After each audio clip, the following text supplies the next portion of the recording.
si tu veux lâcher prise, il faut pouvoir gérer tes émotions, être détaché de certaines situations et te dire qu'il y a des choses que malheureusement tu ne pourras pas contrôler. Il y a des choses qui ne dépendent pas de toi. J'ai dit, la vie est déjà trop dure pour s'assumer en tant que personne. Il y a tous les mauvais commentaires, les haters et tous les homophobes. J'ai dit, en plus de devoir faire semblant auprès de la famille, j'ai dit non, je pourrais pas. Après, à 17 ans, j'ai fait mon coming out. Et du coup, je me disais, mais je vais décevoir ma grand-mère et ça me faisait de la peine. J'ai fait mon coming out sur Facebook à l'époque. J'ai dit, écoute, je vais le dire. Donc, j'ai mis un statut sur Facebook à l'époque. Je dis, oui, pour tous ceux qui se posent la question, oui, je suis gay et ceux qui sont pas contents, supprimez-vous. Voilà. J'avais acheté des viennoiseries parce que c'était ce qui rentrait dans le budget pour pouvoir manger des viennoiseries sur 2 ou 3 jours. Les viennoiseries, c'était mon seul repas. C'était mon seul repas. J'étais en mode... Tu as vu que je regarde Beauty in Black. Okay. Enfin, voilà, ça aurait été... comment elle s'appelle? Mallory.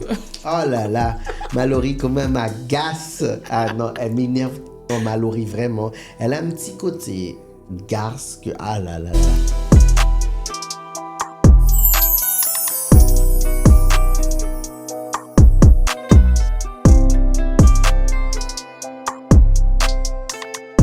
Merci de nous avoir choisis, on est sur Aura, mon podcast, et aujourd'hui j'ai un invité de choix de roi, Monsieur Cleveland. Comment ça va?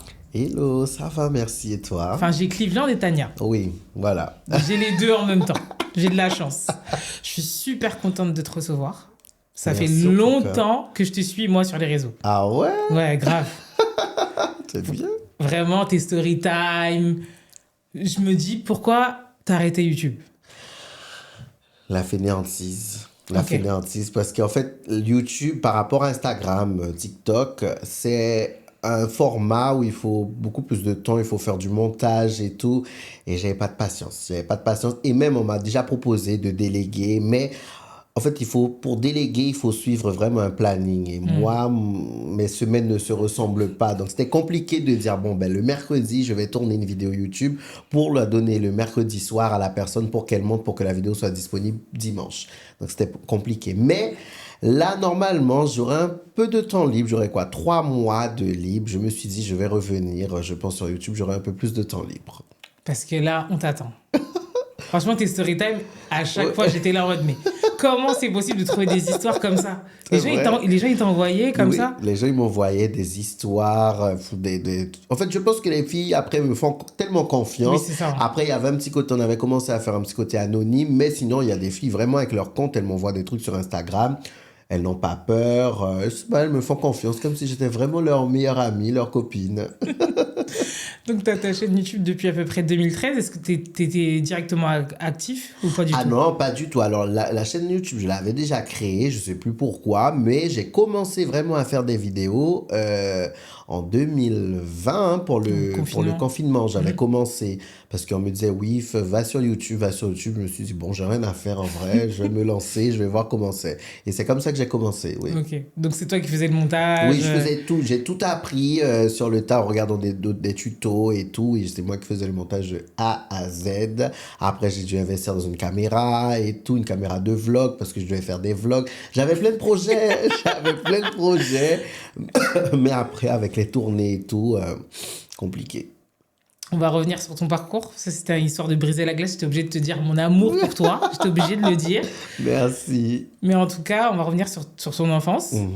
Et si là, aujourd'hui, tu dois me donner l'un des moments ou le meilleur moment de ton enfance, ce serait quoi? Je pense que ça a été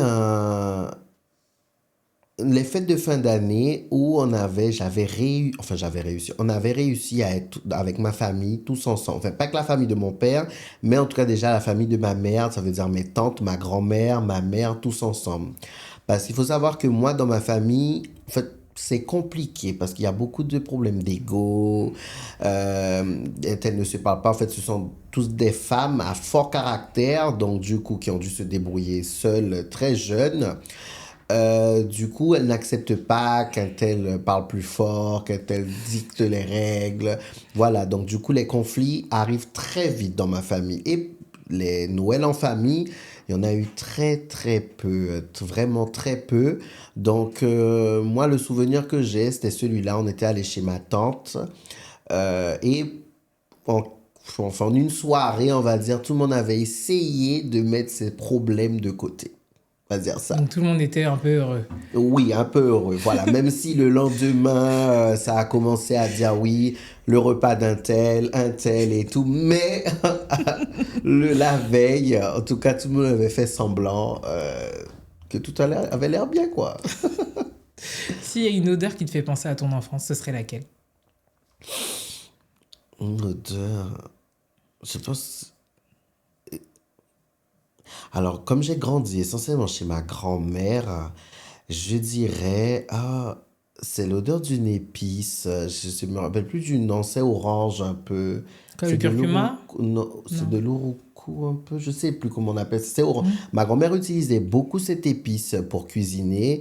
Et quand elle m'a appris à cuisiner, parce que c'est elle qui m'a appris à cuisiner, ben, c'était avec cette épice-là. Et je sais que je reprenais souvent cette odeur parce qu'elle le mettait, elle pouvait mettre cette épice-là dans le riz, dans les pâtes, dans le poulet, partout, vraiment. Donc je pense que, mais j'ai oublié le nom. C'est une poudre un peu rouge, enfin orange-rouge. J'ai oublié le nom. Et en Guyane, c'est quoi ton meilleur souvenir justement d'enfance? Peut-être partir faire une virée à la plage avec tes potes. Alors, je pense que c'est quand j'allais comme j'étais chez ma grand-mère, quand on jouait jusqu'à tard le soir. On jouait on sortait à 16 heures. Je rentrais chez ma grand-mère, il était quoi, 23 heures, même à risque qu'elle me gronde, elle me disait tout le temps, je vais fermer la porte un jour, tu vas pas rentrer. Mais on s'amusait avec rien, parce que ma grand-mère habitait dans un endroit qui s'appelait BP 134 où ben, il n'y avait pas forcément de parc, les moyens étaient très restreints pour jouer, donc du coup parfois on était assis enfin on jouait avec il y avait un vélo pour 6 personnes, on trouvait des jeux, on courait, on était pieds nus, vraiment on s'amusait vraiment, vraiment. Je rentrais chez ma grand-mère, je dégoulinais, je sentais mauvais, ma grand-mère me disait mais tu vas directement dans la salle de bain, je ne veux pas te voir sur mon canapé, rien du tout. Mais on s'amusait tellement, c'était incroyable. Et c'est quoi les meilleurs conseils qu'elle t'a donné ta grand-mère? Ma grand-mère, elle m'a toujours dit de savoir tout faire. Il faut, parce Ok. qu'elle sait tout faire. Elle, voilà, elle m'a dit, il faut que tu apprennes, même si ça t'intéresse pas, même si tu penses que tu vas pas l'utiliser un jour, mais il faut savoir tout faire. Donc, c'est passé par le ménage, c'est passé par la cuisine, c'est passé par bricoler un peu. Elle voulait vraiment qu'on sache tout faire parce qu'elle me disait dans la vie, tu ne dois pas attendre sur les gens. Il faut pas que tu sois une personne assistée. Ouais, il faut vraiment que tu te débrouilles. Il y a des choses, tu vas demander de l'aide, mais n'aie pas peur d'apprendre. Il faut Donc, tout apprendre oui, pour pour être... elle, il faut tout apprendre, il faut être autonome. Voilà. Donc, parce que ma grand-mère, ben, quand elle m'a appris à faire à manger, c'était très simple, hein, par exemple. Elle m'a montré 2 fois. Elle m'a dit, regarde, viens voir, je vais faire à manger. Et elle me dit, normalement, quand je fais à manger, tu es censé être dans la cuisine pour voir comment je fais et poser des questions. Sauf que moi, je posais pas de questions. Je regardais, mais je posais pas de questions. Et un jour, elle m'a dit, je vais au marché, j'ai mis à décongeler le poulet. Quand je rentre, je veux que le poulet soit fait. J'ai 10 ans à cette période-là. Alors j'ai dit, hein, je ne sais pas comment on allume le feu.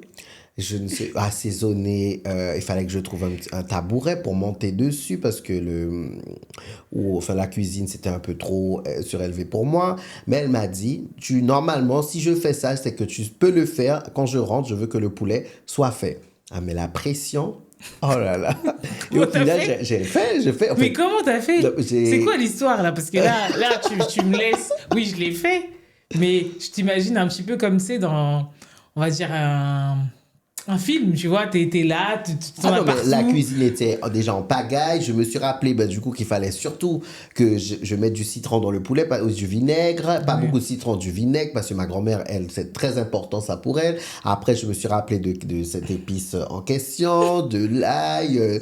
En fait, elle me disait parfois, quand je cuisinais, c'est moi, en général, j'épluchais l'ail, les oignons et tout. Ok, Donc donc ça, ouais, c'était un peu plus simple pour moi. Mais après, en fait, assaisonner, c'est pas ce qui m'a posé le plus de problèmes. Ce qui c'est m'a posé le cuire. plus de problèmes, problème, c'est cuire parce que je me dis, mais à quel moment je sais que c'est prêt? Parce que c'est elle qui allait cuire et elle me disait, bon, là, c'est bon. En général, le poulet, c'est 20 minutes. Mais moi, comment je calcule 20 minutes à ce moment-là? J'ai pas vraiment de téléphone, il n'y a pas de minuteur. C'est en fonction de l'horloge, mais c'était les horloges à l'ancienne. Moi, et les chiffres, ça faisait 45.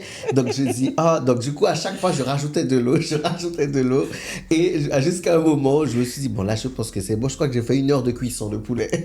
Et après, bon, elle m'a dit que le poulet était un peu trop cuit parce qu'il commençait à s'effilocher un peu. Mais sinon, après l'assaisonnement, c'était bon et tout. Mais surtout le feu, je voyais comment elle faisait. Mais je me dis, mais comment je... Parce qu'en plus, aujourd'hui, il y a un petit truc qu'on appuie. C'est plus simple. Oui. Mais à l'époque, c'est un briquet. Parce que ma grand-mère, elle avait un feu à gaz, c'est pas une plaque. Et tu l'as fait? Oui, j'ouvrais, oui, j'ouvrais. Et tout, elle m'avait montré, parce qu'en fait, elle me disait toujours que c'est très dangereux. Donc, à chaque fois qu'on fait à manger, il faut refermer. Et même si elle oublie de ne pas hésiter à lui dire de refermer. Donc, on avait déjà ce petit réflexe. Donc, je savais qu'il fallait ouvrir et fermer. Et je savais à quoi ça correspondait. Mais quand elle était là, pour moi, c'était voilà, j'étais rassuré. Voilà, parce que même si je le fais mal, elle sera derrière moi. Sauf que là, elle me disait, tu sais, si tu fais mal le truc, ça peut exploser et tout, on n'aura plus de maison. Ma grand-mère me mettait vraiment la pression. Donc moi, j'avais la pression. Je me suis dit, mais faut pas que ça explose. Et au final, bon, j'ai réussi. Après, elle m'a donné 2-3 petits conseils pour m'améliorer. Et après, c'est comme ça que j'ai appris sur le tas. Hein. C'était pareil pour d'autres trucs. Elle me disait, bon, je suis partie, tu fais à manger. Et à force, voilà. C'est comme ça que j'ai appris. Oui, c'est rentré. C'est quoi le meilleur plat que tu fais alors? Aujourd'hui... Maintenant qu'on est... Alors aujourd'hui, je pense que j'aime un fricassé de côte de porc parce que j'adore les côtes de porc de base. Okay, trop bon. Mais ouais, on va dire ça. Après, mon plat préféré, ça va être un colombo de porc. Donc ça veut dire du porc au curry. C'est un plat typique de Guyane. Parce que moi, le problème, c'est que ma grand-mère, vu que j'ai grandi avec le côté de ma mère et ma grand-mère, tout ça, c'est brésilien. Okay. Donc, du coup, j'ai appris, premièrement, à faire des plats brésiliens. Sauf que quand je suis passé au collège, j'allais moins souvent chez ma grand-mère et je restais plus du côté de ma mère. Et ma mère, elle a vraiment une culture créole. Pourtant, elle est brésilienne, hein. Mais elle a vraiment une culture créole, donc de Guyane et tout. Et donc, du coup, chez ma mère, c'était d'autres plats. Donc, du coup, j'ai appris à cuisiner d'autres plats. Et quand j'étais à l'école, j'avais essentiellement des amis guyanais. Donc, je voyais un peu, quand j'allais chez eux, les parents, ceux qui cuisinaient. Donc, voilà. Aujourd'hui, on va dire que je maîtrise les deux. Les plats guyanais et les plats brésiliens. Mais on va dire fricassé de poulet, donc poulet roussi, côte de porc aussi, un truc comme ça. Oui, je suis pas très poisson aujourd'hui. Okay, je suis pas à l'aise avec, je vais faire des crevettes et tout, mais pas forcément du poisson. Okay. J'en cuisine très rarement, mais sinon, oui, on va dire ça. Et du coup, toutes les femmes qui t'ont entouré dans ta vie, ta mère, ta grand-mère, qu'est-ce que chacune t'a apporté pour être la Tania que tu es aujourd'hui en soi? Alors, ma grand-mère, l'audace, je pense. Ma grand-mère, l'audace, parce que ma grand-mère, quand même ma grand-mère elle a un handicap, elle est malentendante, donc elle est arrivée en Guyane, elle ne savait pas forcément parler le français, elle a dû tout apprendre, trouver un travail, passer son permis et tout, donc elle m'a vraiment dit qu'elle a été à l'audace. Donc elle a vraiment tout fait à l'audace, elle n'a pas eu peur d'échouer, elle a réussi.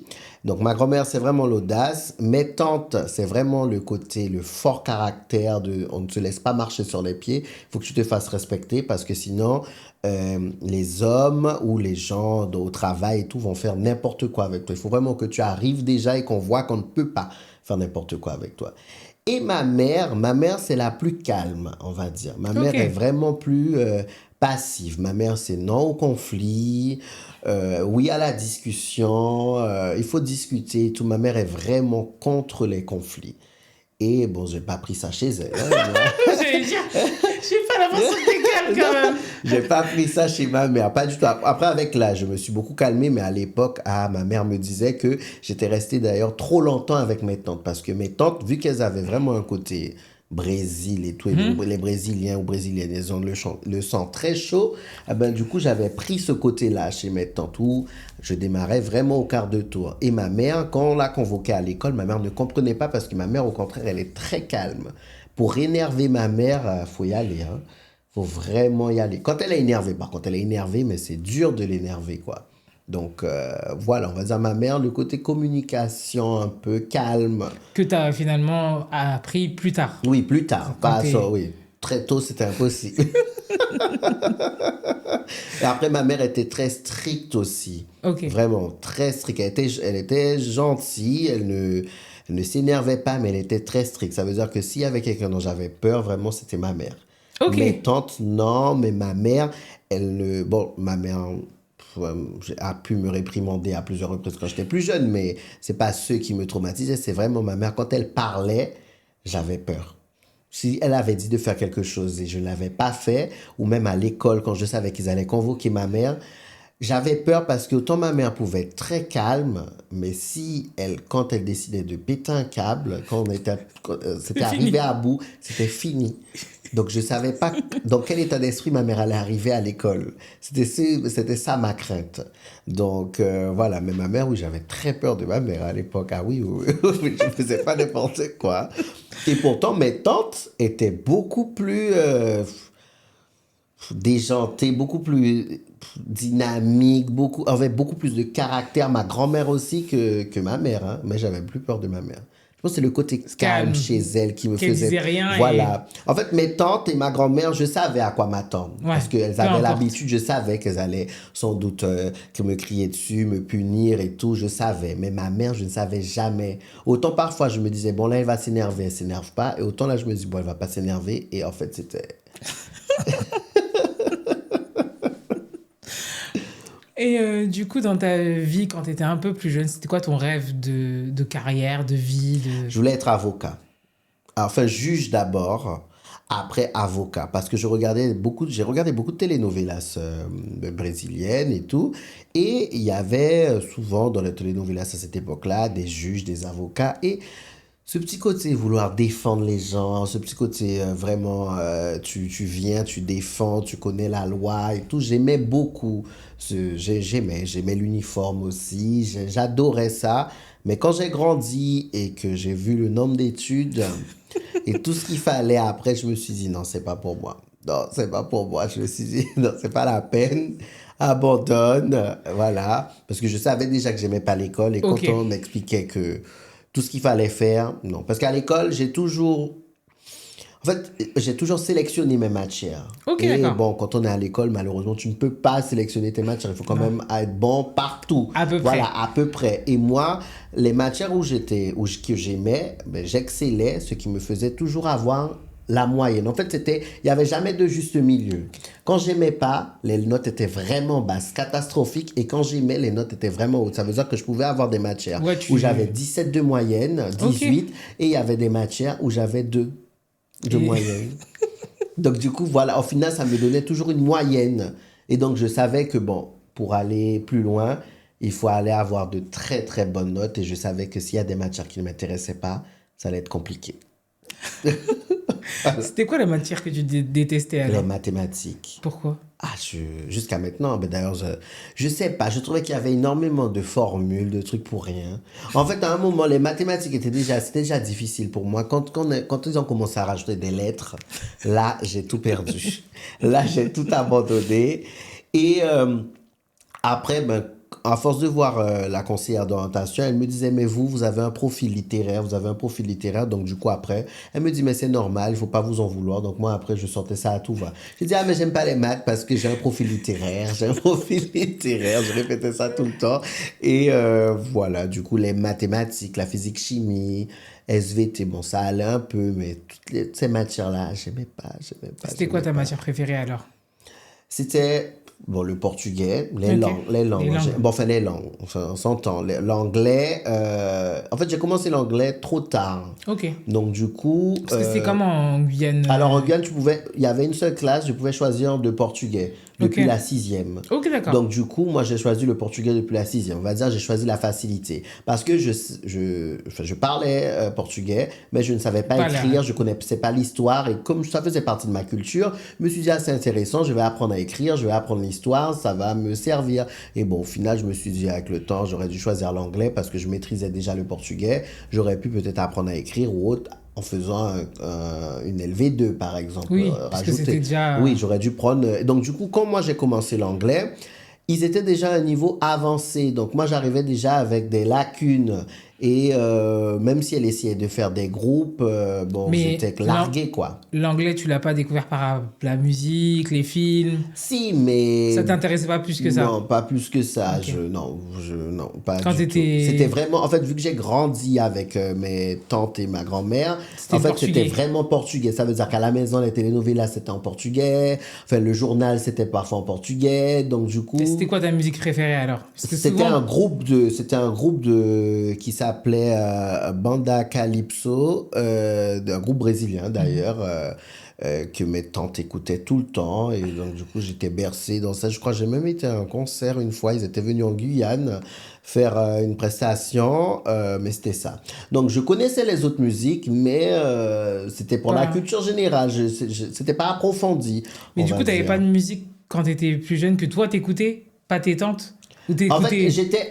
j'écoutais parce qu'elles écoutaient aussi. Ok. Donc, du coup, dans l'album, on va dire, il y avait une musique préférée, mais pas moi En fait, on va dire, quand j'ai arrêté d'écouter les musiques brésiliennes, la musique que j'écoute, je crois que j'ai commencé à écouter cette musique-là en 2007, je crois en 2006. Je me rappelle parce que j'avais noté dans un cahier que j'ai toujours chez moi, c'est Alicia Keys, No One. Et Ok. je dis à toutes mes copines, j'ai dit si un jour on vous demande la musique que j'écoute depuis très longtemps, et c'est une de mes musiques, c'est très important pour moi, alors qu'à l'époque, je sais pas, 2006-2007, je souffrais pour personne, enfin, hein.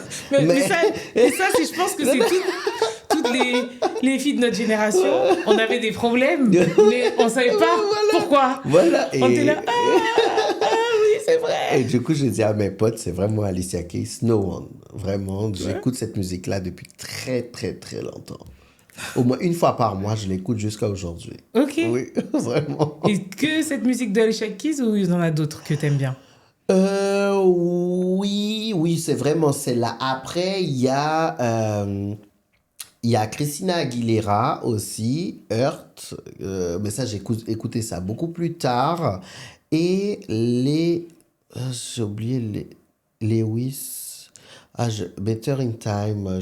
Léona Lewis, je crois qu'elle Oui. s'appelle, c'est ça. Voilà. Et ça aussi, j'ai écouté à peu près à la même période qu'Alicia Keys. Mais c'est vraiment Alicia Keys, No One, vraiment. Pourtant, il y a d'autres musiques d'elle, je suis pas forcément accroché, mais celle-là, alors là, j'ai déjà écouté Si on toutes va les au karaoké, versions. tu peux la chanter par cœur? Euh, Je t'ai pas dit avoir une belle voix. Hein. Je t'ai pas dit ça. Je pense, oui, je pense. Il y a moyen, parce que je l'écoute vraiment. Enfin, j'ai jamais, du coup, essayé une version karaoké, mais oui, je pense qu'il y a moyen que je me débrouille très bien. Vu le temps, alors franchement, c'est honteux, hein, depuis le temps que j'écoute la musique, si je la connais pas. La musique, elle a une place importante dans ta vie ou... Oui, parce que pendant longtemps, enfin, ma playlist était composée de musique triste uniquement. Vraiment. Pourquoi? Parce que, vu que j'étais quelqu'un de très renfermé, et avant que je m'assume, que je puisse faire mon coming out et tout, je trouvais un refuge dans la musique. En fait, moi, on va dire que quand je suis triste, j'ai besoin de quelque chose pour me mettre encore plus triste, tu vois. Non, mais ça, c'est trop bien. T'es Tu là, vois, tu je pleures. peux pas, voilà, je peux pas être triste et je vais écouter une autre musique pour essayer d'aller mieux. Non, je me dis, bon, je suis déjà triste, je vais écouter encore plus triste. Et à l'époque, comme je me posais énormément de questions sur moi, j'avais pas de référence, par exemple, sur l'homosexualité, j'avais pas pas de cours, mais d'avis dessus, je À savais partir pas de vers quel qui. moment tu te dis que t'es homosexuel? En fait, enfin, je pense à partir de On quitte le collège, je crois, à 15 ans, je crois, 15. Je pense que 13 14 ans, pour moi, je savais déjà. En fait, je sentais qu'il y avait un truc bizarre qui n'allait pas chez moi. Parce que quand je voyais les C'est autres pas garçons... bizarre. Enfin, oui, c'est pas bizarre, mais Non, mais ouais, enfin oui, qui est mais différent. bizarre, qui est différent, voilà. Je me disais, quand je regardais les autres garçons de ma classe ou de mon collège, j'arrivais pas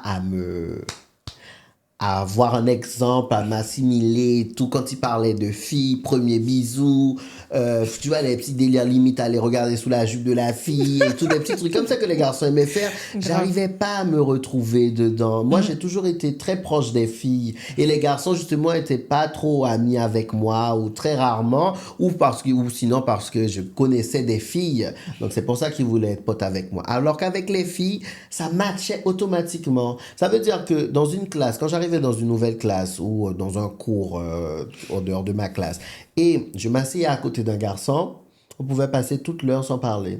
Même si j'avais besoin d'un crayon, même s'il avait besoin d'un crayon, personne n'allait se parler. On préférait aller demander derrière ou autre, on ne se parlait pas. Alors que si j'étais assis à côté d'une fille, même si je ne la connais pas, on parlait. On devenait amis. Et assez facilement. Okay. Et donc, je savais qu'il y avait un truc qui n'allait pas. Et quand je discutais avec les filles et qu'elles parlaient de garçons, je m'y retrouvais. J'ai dit, ah ouais, ça me parle et tout. Mais à côté, vu que j'étais quand même très proche de ma grand-mère à l'époque, ma grand-mère est dans la religion. Donc, elle me parlait de, j'ai hâte parce que je suis son petit-fils. Enfin, du coup, j'étais son petit-fils préféré. Et elle me disait vraiment, oui, quand tu vas grandir, ton mariage, ta femme, j'ai hâte d'être là pour voir et tout. J'espère vivre jusqu'à là parce que je veux vraiment te voir te marier, voir ta femme, tes enfants parce que c'est comme ça dans la Bible. Enfin, elle me donnait tout un discours. Et du coup, je me disais, mais je vais décevoir ma grand-mère et ça me faisait de la peine parce que je me suis dit, mais je ne me vois pas dans ce schéma-là qu'elle me donne quotidiennement. Moi, je ne me retrouve pas dedans jusqu'à ce que, au final, du coup, il y ait des... J'ai connu chez ma grand-mère un mec qui était plus âgé que moi et lui, il était gay. Et lui, enfin, il s'assumait pas vraiment, mais tout le monde savait que... Enfin, tout le monde savait, bof. J'allais dire, je pense que c'est comme moi, dans nos pays en soi, les gens savent, mais ils font semblant que... Après, lui, en soi, il avait une femme. Ah. Donc, du coup, je sais pas s'il savait vraiment. Mais lui, je me rappelle qu'il était venu me dire, il m'a dit, toi, tu es comme moi. Alors, moi, je lui dis, mais tu es quoi, toi? Comment ça, tu me dis, tu es comme moi?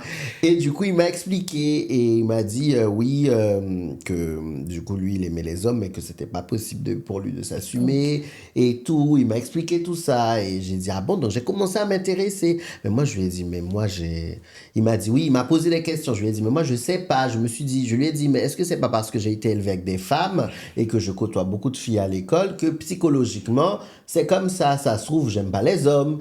Et il me dit, regarde, est-ce qu'il y a des hommes... Il a commencé à me donner des exemples, me faire passer un test. Est-ce qu'il y a des gars... C'est quoi le test alors? Est-ce qu'il y avait des gars dans les vestiaires ou déjà dans ma classe qui étaient mignons? Je lui ai dit oui, je lui ai décrit. Il me dit, est-ce que quand tu es dans les vestiaires, quand ils se déshabillent, est-ce que tu jettes quand même un œil et tout? Je dis, bof, ça dépend parce que moi en général, j'allais dans les vestiaires des filles et tout. Il me dit, mais il n'y a pas un garçon dans ta classe qui te plaît, tu sais, donc du coup, je me posais pas forcément la question à ce moment-là. Et je me suis dit, je sais pas et tout. Il me dit, bah écoute, pour les prochaines semaines, essaye de voir et tout. Il me dit, peut-être que tu as tellement une forte pression à l'école que tu n'y penses pas.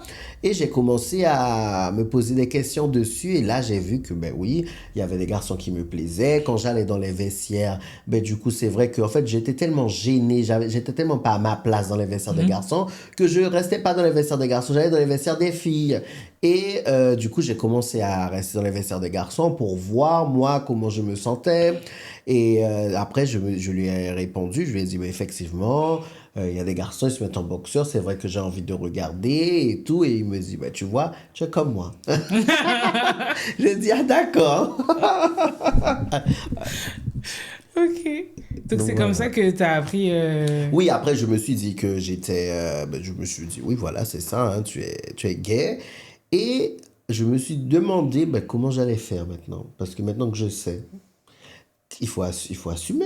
Et lui, il me disait que non, je n'étais pas obligé d'assumer et vivre comme lui, il vit. Ah, moi, je lui ai dit, ah non. Mais du coup, tu n'as même pas essayé de vivre comme ça? Non. Non, pas du tout. Non. En fait, après, j'ai commencé à avoir des aventures avec des garçons quand je suis arrivé au lycée, des petites aventures par-ci, par-là, et puis j'ai commencé à avoir plus de références et tout, parce qu'à cette époque-là, il y avait Facebook, donc j'ai commencé à me connecter un peu plus avec des gens plus âgés que moi, enfin, qui avaient déjà la vingtaine et tout, qui étaient venus à Paris.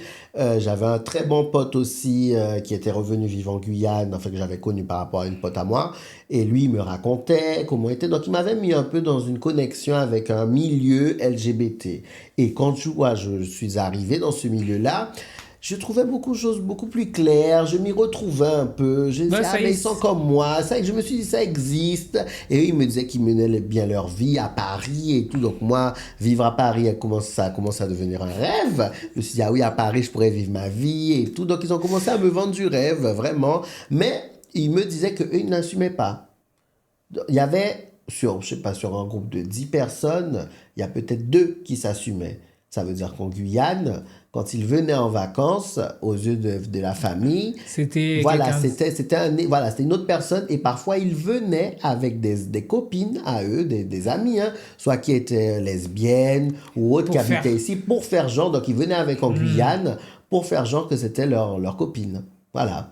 J'ai dit, ah non. Quand il m'expliquait tout ça, je me disais, ah non, moi, ça ne sera pas moi. Hein. J'ai dit, moi, je ne pourrais pas faire semblant comme ça. J'ai dit, non. J'ai dit, la vie est déjà trop dure pour s'assumer en tant que personne. Il y a tous les mauvais commentaires, les haters et tous les homophobes. J'ai dit, en plus de devoir faire semblant auprès de la famille, j'ai dit, non, je ne pourrais pas. Et donc, après, à 17 ans, j'ai fait mon coming out. Et comment ça s'est passé? J'ai fait mon coming out sur Facebook à l'époque. Ma mère n'était pas connectée comme maintenant, mais je l'ai fait sur Facebook à l'époque. J'ai écrit un statut, j'ai dit, bon, pour tous ceux qui se posent la question, parce que à l'époque, j'étais très, très, très, très, très efféminé. Donc, tout le monde se posait la question. Mais, donc, quand j'arrivais quelque part, il y avait énormément de messes basses et tout, exactement. Et du coup, je me suis dit, bon, écoute, moi, si je suis sûr de qui je suis, j'ai dit, écoute, je vais le dire. Donc, j'ai mis un statut sur Facebook à l'époque. Je dis, oui, pour tous ceux qui se posent la question, oui, je suis gay. Et ceux qui ne sont pas contents, supprimez-vous. Voilà. C'est ce que j'ai dit. Et du coup, j'ai eu peut-être une centaine de commentaires et tout, parce que j'avais quand même beaucoup d'amis sur Facebook. Mais... Commentaires négatifs, positifs? Non, la plupart étaient positifs. Soit les gens disaient, on le savait, merci, et tout ça, des gens qui disaient, ah, ben franchement, t'as pas besoin de le dire, c'est ta vie privée. Enfin voilà, franchement, c'était super positif. Il y a eu peut-être 1 ou 2 commentaires négatifs et tout. T'avais pas tes tantes sur les réseaux? Non, mes tantes n'étaient pas connectées non plus. Pas à ce moment-là? Non, pas à ce moment-là. Ma grand-mère non plus. Et du coup, j'ai fait mon coming out 1 an après à ma mère. Ok. Parce que j'allais dire, moi, c'est sûr qu'une de mes cousines, c'est les gens qui t'aiment bien, qui t'aiment pas, ils m'auraient balancé. Non, moi, je me suis... En fait, à l'époque aussi, il n'y avait pas de capture d'écran. Oui. Il n'y avait pas de... Oui, tu vois, il n'y avait pas de groupe WhatsApp non plus. Mais même... Oui, c'est vrai. Moi... Non. Et comme je t'ai dit, comme de base, moi, je faisais partie de la génération un peu... J'étais plus âgé. Et mes cousines et tout étaient beaucoup plus jeunes. Ok, donc impossible donc, non, c'était pas possible En fait, j'avais même pas pensé à ça en plus à l'époque, hein, mais c'était pas possible. Et du coup, je l'ai dit à ma mère 1 an après. Ouais, 1 an après, je l'ai dit. Et ma mère, elle a... Alors, au début, je pensais qu'elle avait mal pris, mais en fait, elle avait surtout peur pour moi. Peur pour de l'avenir, qu'il se passe quelque chose, parce qu'elle savait que ce monde-là était très... Parce que ma mère connaissait très bien le monde LGBT, parce que ma mère travaillait un peu avec des danseurs à un moment, parce qu'elle était dans une association, dans un groupe de danse, donc elle en a vu et tout. Elle avait déjà discuté avec eux, et eux, ils leur avaient déjà expliqué comment la vie pouvait être difficile et tout. Donc quand j'ai dit à ma mère a eu peur. Donc du coup, sa réaction, elle l'a pas mal pris, mais elle a dit qu'elle avait besoin de temps pour réfléchir. Donc moi, je me suis dit, bon, elle a mal pris. Mais elle avait surtout peur. Elle m'avait expliqué ça par la suite. Et surtout, elle m'avait demandé si j'étais sûr. Si c'était pas genre une phase. Mais tu sais, quand vous êtes jeune, vous avez des petites phases et tout. Moi, je regarde ma mère, je dis, ah non, pas du tout. Hein. Alors, elle dit, ah non, moi, j'ai pas de phase à ce niveau-là. Ma mère, elle m'a dit, quand t'as un enfant différent, tu le sais. Voilà, donc moi, en plus, quand j'ai dit à ma mère, je lui ai dit, tu sais quand même. Je lui ai dit, tu sais. Elle me dit non, qu'elle savait pas. Je regarde ma mère, j'ai dit, tu sais pas. Donc j'ai dit non. J'ai dit, je pense qu'elle ment. J'ai dit, je pense qu'en fait, elle s'attendait pas à ce que je donne cette information. Je pense qu'elle ment. Et du coup, elle m'a demandé est-ce que c'était pas passager et tout. J'ai dit non, non, non, non. Et c'est resté comme ça. Et après, elle m'a dit, tu vas pas dire à tes tantes. J'ai dit à mes tantes. Et du coup, mes tantes, bon, elles m'ont dit, ah, moi, ça change rien pour moi et tout. Nous, on le savait déjà. Voilà, on attendait que tu le dises. Donc, C'est et puis bien. mes tantes m'ont dit, nous, on allait te dire, hein, mais comme nous, on n'est pas, enfin, c'est pas ma mère, elles ont dit, bon, comme ta maman est un peu spéciale, on s'est dit, on va attendre et tout. Mais pour nous, on savait déjà depuis longtemps. Enfin, mes tantes, elles n'ont pas leur langue dans leur poche du tout. Elles m'ont dit, ah, c'est bon, on pourra parler d'hommes ouvertement, c'est bon, Enfin. voilà, enfin. Donc, pour elles, il n'y avait pas de problème. Et ma grand-mère, par contre, ma grand-mère, en fait, ma grand-mère, je pense qu'elle a su par rapport à mes tantes. Pas directement par rapport à moi. Ma grand-mère, elle, c'était la religion avant tout. C'est pas possible. Ma grand-mère, jusqu'à maintenant, elle s'en veut. Elle se dit qu'elle a dû faire quelque chose dans sa vie qui... Du coup, c'est sa punition. Ok.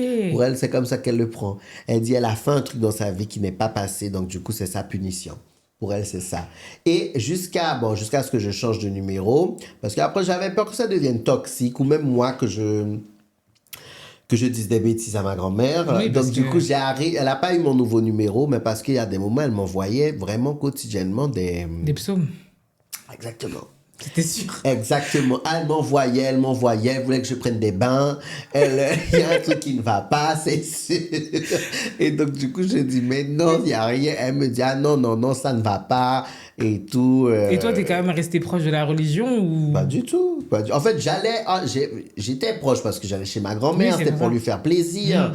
Mais après, quand j'ai quitté chez ma grand-mère, alors là, j'y allais pas. C'est bon comme ça. Non, c'était... Non, non, non, non, non. Alors vraiment, j'étais investi. Hein. Je travaillais limite pour eux. J'aidais ma grand-mère. Ah non, j'étais vraiment investi. Vraiment, vraiment. Mais après, c'est fini. Et jusqu'à aujourd'hui, elle envoie des trucs. Enfin, jusqu'à aujourd'hui, elle dit à ma mère. Mais elle n'a pas mon nouveau numéro. Mais elle envoyait. Mais tu l'as quand même revu depuis toutes ces années. Non. Même pas?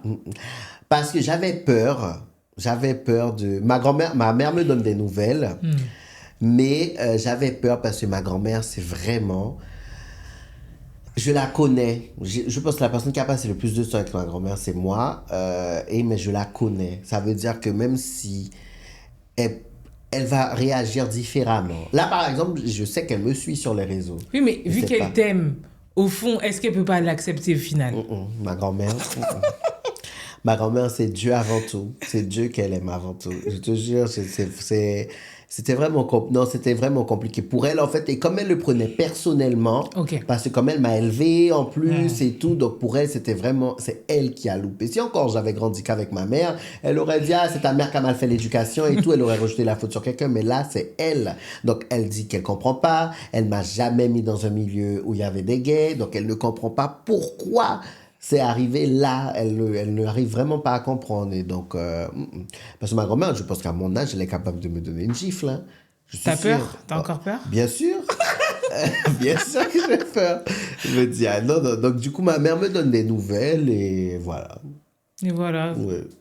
Après, j'ai appris à vivre avec, en soi, parce que quand je suis venu ici, après, je rentrais moins souvent en À Guyane. partir de quand t'es venu Je suis arrivé ici, j'avais 20 ans. Donc, je suis arrivé en 2015, exactement. Est-ce que quand t'es arrivé, du coup, c'était Non, c'était pas... le parc d'attractions? Non, pas Non? du tout. Alors, je me suis dit, ah, quand je vais arriver à Paris, j'aurai mon appartement et tout, je pourrais vivre la vie LGBT comme j'ai envie. Tout le monde me parlait des boîtes de nuit ici. Je me suis dit, ah oui, je vais vivre. Mais quand je suis arrivé ici, déjà, je suis arrivé avec un statut étudiant. Je galérais tellement déjà la première année parce que je n'étais jamais venu à Paris. Jamais, jamais, jamais.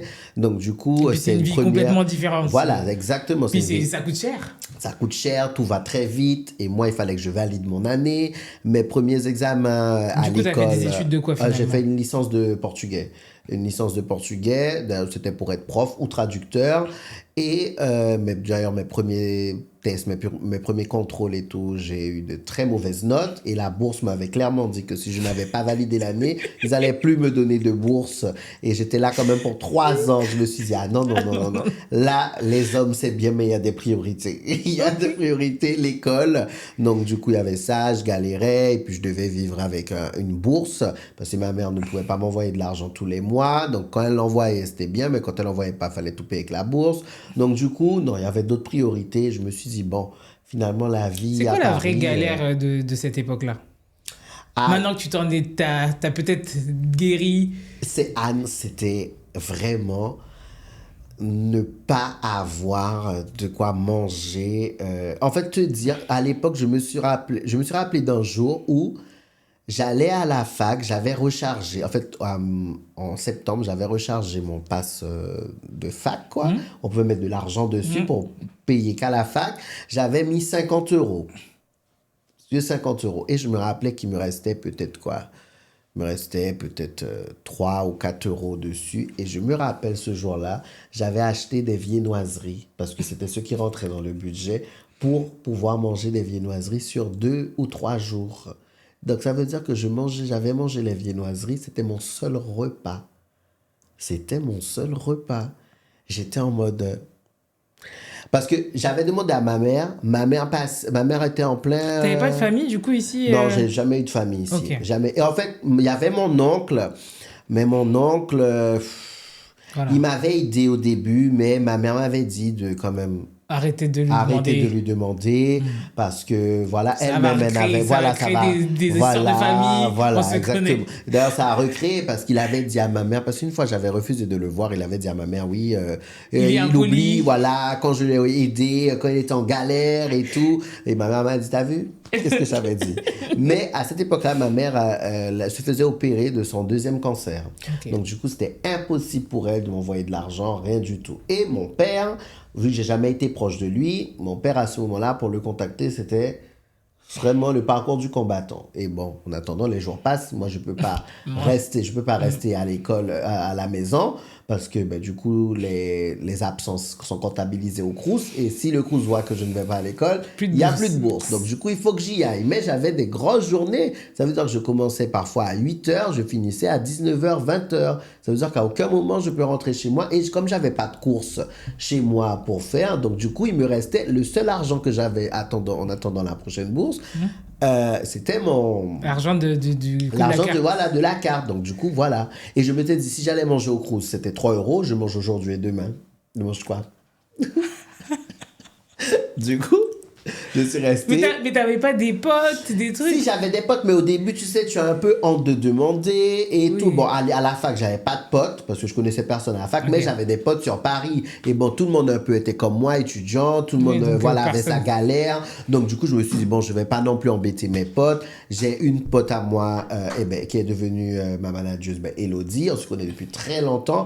Elle, à l'époque, elle était alternante.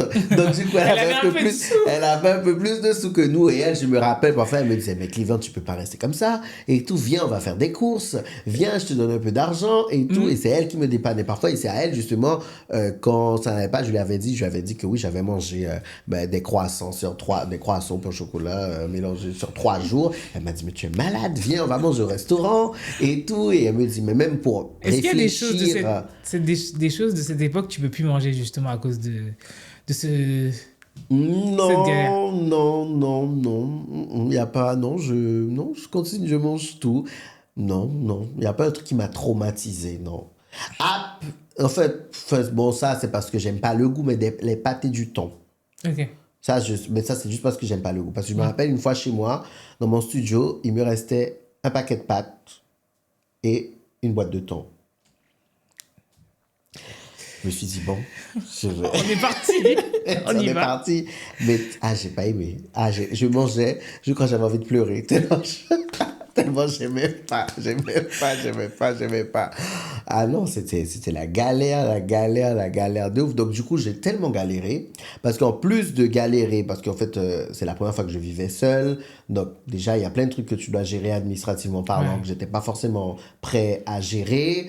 Il y a ça, il y a Même la vivre bourse. tout seul, Oui, voilà. Vivre tout seul, c'était mon premier hiver. Quand tu arrives à Paris pour la première fois, il y a plein de trucs que tu dois acheter. Donc, une couette, un manteau, enfin voilà, il y a plein de petits trucs comme ça auxquels tu penses pas. Et moi, je me rappelle ce qui m'avait marqué dans les courses, c'est que moi, j'avais l'habitude de faire des courses chez moi en Guyane, mais tout ce qui est produits ménagers, moi, je sais que ma mère gère, c'est ma mère qui achetait tout ça. Et en fait, quand j'ai commencé à acheter des produits ménagers, j'ai vu le prix, je me suis dit, quoi? Je me suis dit, c'est cher comme ça, les produits ménagers? Et du coup, j'étais vraiment choqué. Et du coup, à force de gérer toute cette partie administrative, en plus des examens, l'école, les cours, tout ça, j'avais pas le temps pour vivre la vie parisienne. Non, la vie parisienne, les gays, les soirées, j'avais pas le temps du tout, du tout, du tout, du tout, du tout. Alors, en plus, on m'a volé mon téléphone. À l'époque, oui, je venais d'arriver ici, on m'a volé mon téléphone. Donc, ça veut dire que je suis resté un bon moment sans téléphone. Donc, je n'étais pas connecté du tout. Ah non, c'était vraiment... Oh là là, c'était la galère, la galère, la galère. Et quand tu étais justement dans ces périodes de galère, est-ce que tu avais un petit espoir? Est-ce qu'il y avait un petit truc que tu te disais, ça va quand même un moment changer? Alors, j'avais pas d'espoir, mais je me disais, écoute, Cleveland, il faut que tu te débrouilles. Il faut que tu te débrouilles parce que tu as tellement saoulé tout le monde pour partir à Paris. Tu disais à tout le monde que tu voulais vivre à Paris, que tu en as marre de rester en Guyane, que toi c'est Paris, tu vas vivre à Paris, la vie sera meilleure à Paris, que maintenant en fait tu te tais et tu vas assumer la vie à Paris, tu vas te débrouiller. Donc j'ai commencé à trouver enfin à chercher des jobs, j'ai fait interprète à l'époque aussi parce que j'avais un pote, l'oncle d'un pote à moi qui travaillait à la police. Ok. Donc comme il cherchait des interprètes et tout, donc j'avais travaillé là-bas, je faisais plein de missions parce que c'était compliqué de trouver un job étudiant parce que vu que j'étais pas en... Enfin, j'avais beaucoup de TD, donc ça veut Oui, dire donc des tu... présentiels, il fallait que je sois présent. Donc, c'était compliqué d'installer un 20 heures dans la semaine. Mais je faisais plein de jobs, hein. Plein de jobs. Parfois, je sortais, j'allais faire des jobs, je dormais 2 heures, je retournais à l'école. Voilà, c'était ça. Mais il fallait. C'était ça, il fallait vraiment. Et quand tu as obtenu ton diplôme? Ah oui, ah là là, j'étais tellement content. J'étais tellement content. J'ai dit, ah oui, mais je dis que je retourne plus. Je retourne plus, je C'était retourne trop? plus. Oh oui, en fait, bon, j'aurais pu continuer, mais c'est surtout que la suite qu'ils proposaient dans ma fac, j'aimais pas. Et quand ils m'ont dit qu'il fallait que repasser d'autres entretiens dans d'autres facs et tout, je me suis dit, écoute, j'ai pas l'énergie. Et ma mère, elle m'avait dit aussi, écoute, tu vois que c'était déjà galère en tant qu'étudiant. Avec la bourse, elle m'a dit là, sans doute qu'elle devait se refaire opérer. Elle me dit franchement, je veux pas te décourager, mais vaut mieux que tu trouves un job voilà, qui va te donner un salaire, au moins Ouais. le SMIC, au moins tu pourras subvenir à tes besoins parce que je pourrais, enfin, plus en avant, c'est moi je pourrais t'aider, quoi. Donc, quand elle m'a dit ça, je me suis dit, bon, déjà la filière ne m'intéresse pas. En plus, ma mère m'a dit ça. Je me suis dit, écoute, je vais trouver un job. Et c'est de là que j'ai postulé pour être professeur des écoles contractuelles. Donc voilà. Mais t'aimais bien les enfants? Non, j'aime pas les enfants, mais... Non, mais parce que moi, je suis obligée de te couper, mais je suis obligée de te dire que moi, mon rêve, c'était d'être prof. Mais quand j'ai vu les enfants, j'ai dit non, je peux pas. Alors, avant d'être prof, je savais que j'aimais pas les enfants. Mais j'aimais le métier. Et en fait, j'aimais pas les enfants s'ils étaient chez moi. Il fallait garder un enfant, ça c'est pas mon délire, tu vois. Par exemple, quand je vais quelque part, il y a des enfants, je vais pas aller jouer avec eux. Je dis, ça va, et puis je fais ma vie. C'est tout, tu vois. Je suis pas par rapport à des potes à moi, quand ils arrivent, oh, nous, viens. Moi, je suis pas comme ça. Je dis, ça va et tout, c'est bon, j'ai fini. Mais t'as pas une de tes meilleures potes là qui a eu un Toutes mes enfant? copines, non, mes copines ont des enfants. Et ça te il y fait en pas a- quand même Non. un tout petit truc parce que c'est les enfants de tes copines? Rien Non. du tout, non, je te jure, Ok. ça me... Je suis content pour elle. Franchement, je suis fier. Je vais aller voir l'enfant, mais ça va jamais passer par ma tête de dire ouais, emmène l'enfant, je veux le voir et tout. C'est même elle me reproche. Elle me dit oui, tu viens jamais voir un tel, tu viens jamais voir un tel, tu viens jamais voir un tel. J'ai dit oui, c'est vrai, mais Laissez-moi tranquille. voilà. Après, il y a des copines à moi qui ont des enfants depuis un moment et elles parlent entre elles. Hein. Elles disent mais tu sais, Cleveland ne viendra jamais voir l'enfant. Moi, j'ai l'enfant a quoi, bientôt 10 ans. Cleveland est venu voir l'enfant 2 fois. Donc, elles savent, tu vois, mais je leur ai dit, je suis transparent, j'ai dit, je vais pas être hypocrite, je vais pas non plus venir, bon, qu'est-ce que je vais faire avec l'enfant et tout. Et même, il y a une pote à moi, je me te dis, en fait, ça m'avait blessé parce qu'elle ne m'a pas mis, je sais même pas qui est le parrain de l'enfant, parce que je lui avais dit, ouais, je voulais être parrain de l'enfant, mais enfin, je sais même pas si elle a choisi quelqu'un, au final, je sais pas, j'ai pas suivi, mais le fait qu'elle me dise rien, tu vois, ça m'a blessé un peu, mais après, avec le recul, je me suis dit, mais en même temps, si elle t'avait mis parrain de l'enfant, est-ce que tu te serais occupé de l'enfant? Est-ce que tu aurais joué vraiment ton rôle au final? J'ai dit, c'est vrai. J'ai dit, c'est vrai. J'ai dit, ça sert à quoi de mettre pour être un parent inexistant? J'ai dit, non. J'ai dit, non. Je pense qu'elle a réfléchi. Elle a dû bien faire. Donc, voilà. Mais ça, c'était les enfants en privé. Mais j'aimais le métier d'enseignement. J'aimais ça. Donc, du coup, quand j'ai commencé à enseigner, j'étais en maternelle, en moyenne section. C'était dur parce qu'en plus j'étais dans un niveau où en plus ils avaient changé plusieurs fois d'enseignant, donc il fallait remettre un cadre dans la classe, surtout que je venais d'arriver, c'était ma première année d'enseignement, donc il y avait beaucoup de choses à apprendre en très peu de temps. Donc c'était un peu dur, mais j'aimais. Donc ça me posait pas de problème. Ouais, de Et voir je les progrès, savais, de voir les ouais, progrès. voilà, j'aimais vraiment et je savais qu'à 16h30, je rentre chez moi, il n'y a pas d'enfant. Voilà, je savais ça surtout. Je savais que c'était fini. Voilà, je travaillais lundi, mardi, jeudi, vendredi. Voilà, après c'est fini, j'avais les vacances scolaires. Pour moi, c'était un rythme qui était correct. Je me levais Avec peut-être tes tôt. premiers salaires, c'est quoi l'achat que tu as fait que tu as toujours rêvé en étant enfant? Mon salaire de prof, non, alors, parce que moi, Ou j'ai c'est commencé à arrivé plus tard? travailler. Non, j'ai commencé à travailler tôt, hein. Tôt, j'avais déjà des petits jobs quand j'étais en. Du coup, quand j'ai eu mes 18 ans, Ok, j'ai commencé à faire des jobs d'été et tout. Donc, mon premier salaire, on va dire, je l'ai eu à 18 ans. ok. Vraiment, parce que Mais je enfin, travaillais un pendant salaire qui te l'été. permet d'acheter un truc Un téléphone. qui était plus J'avais acheté cher. un téléphone. T'as acheté un Ouais, un cher. téléphone, oui.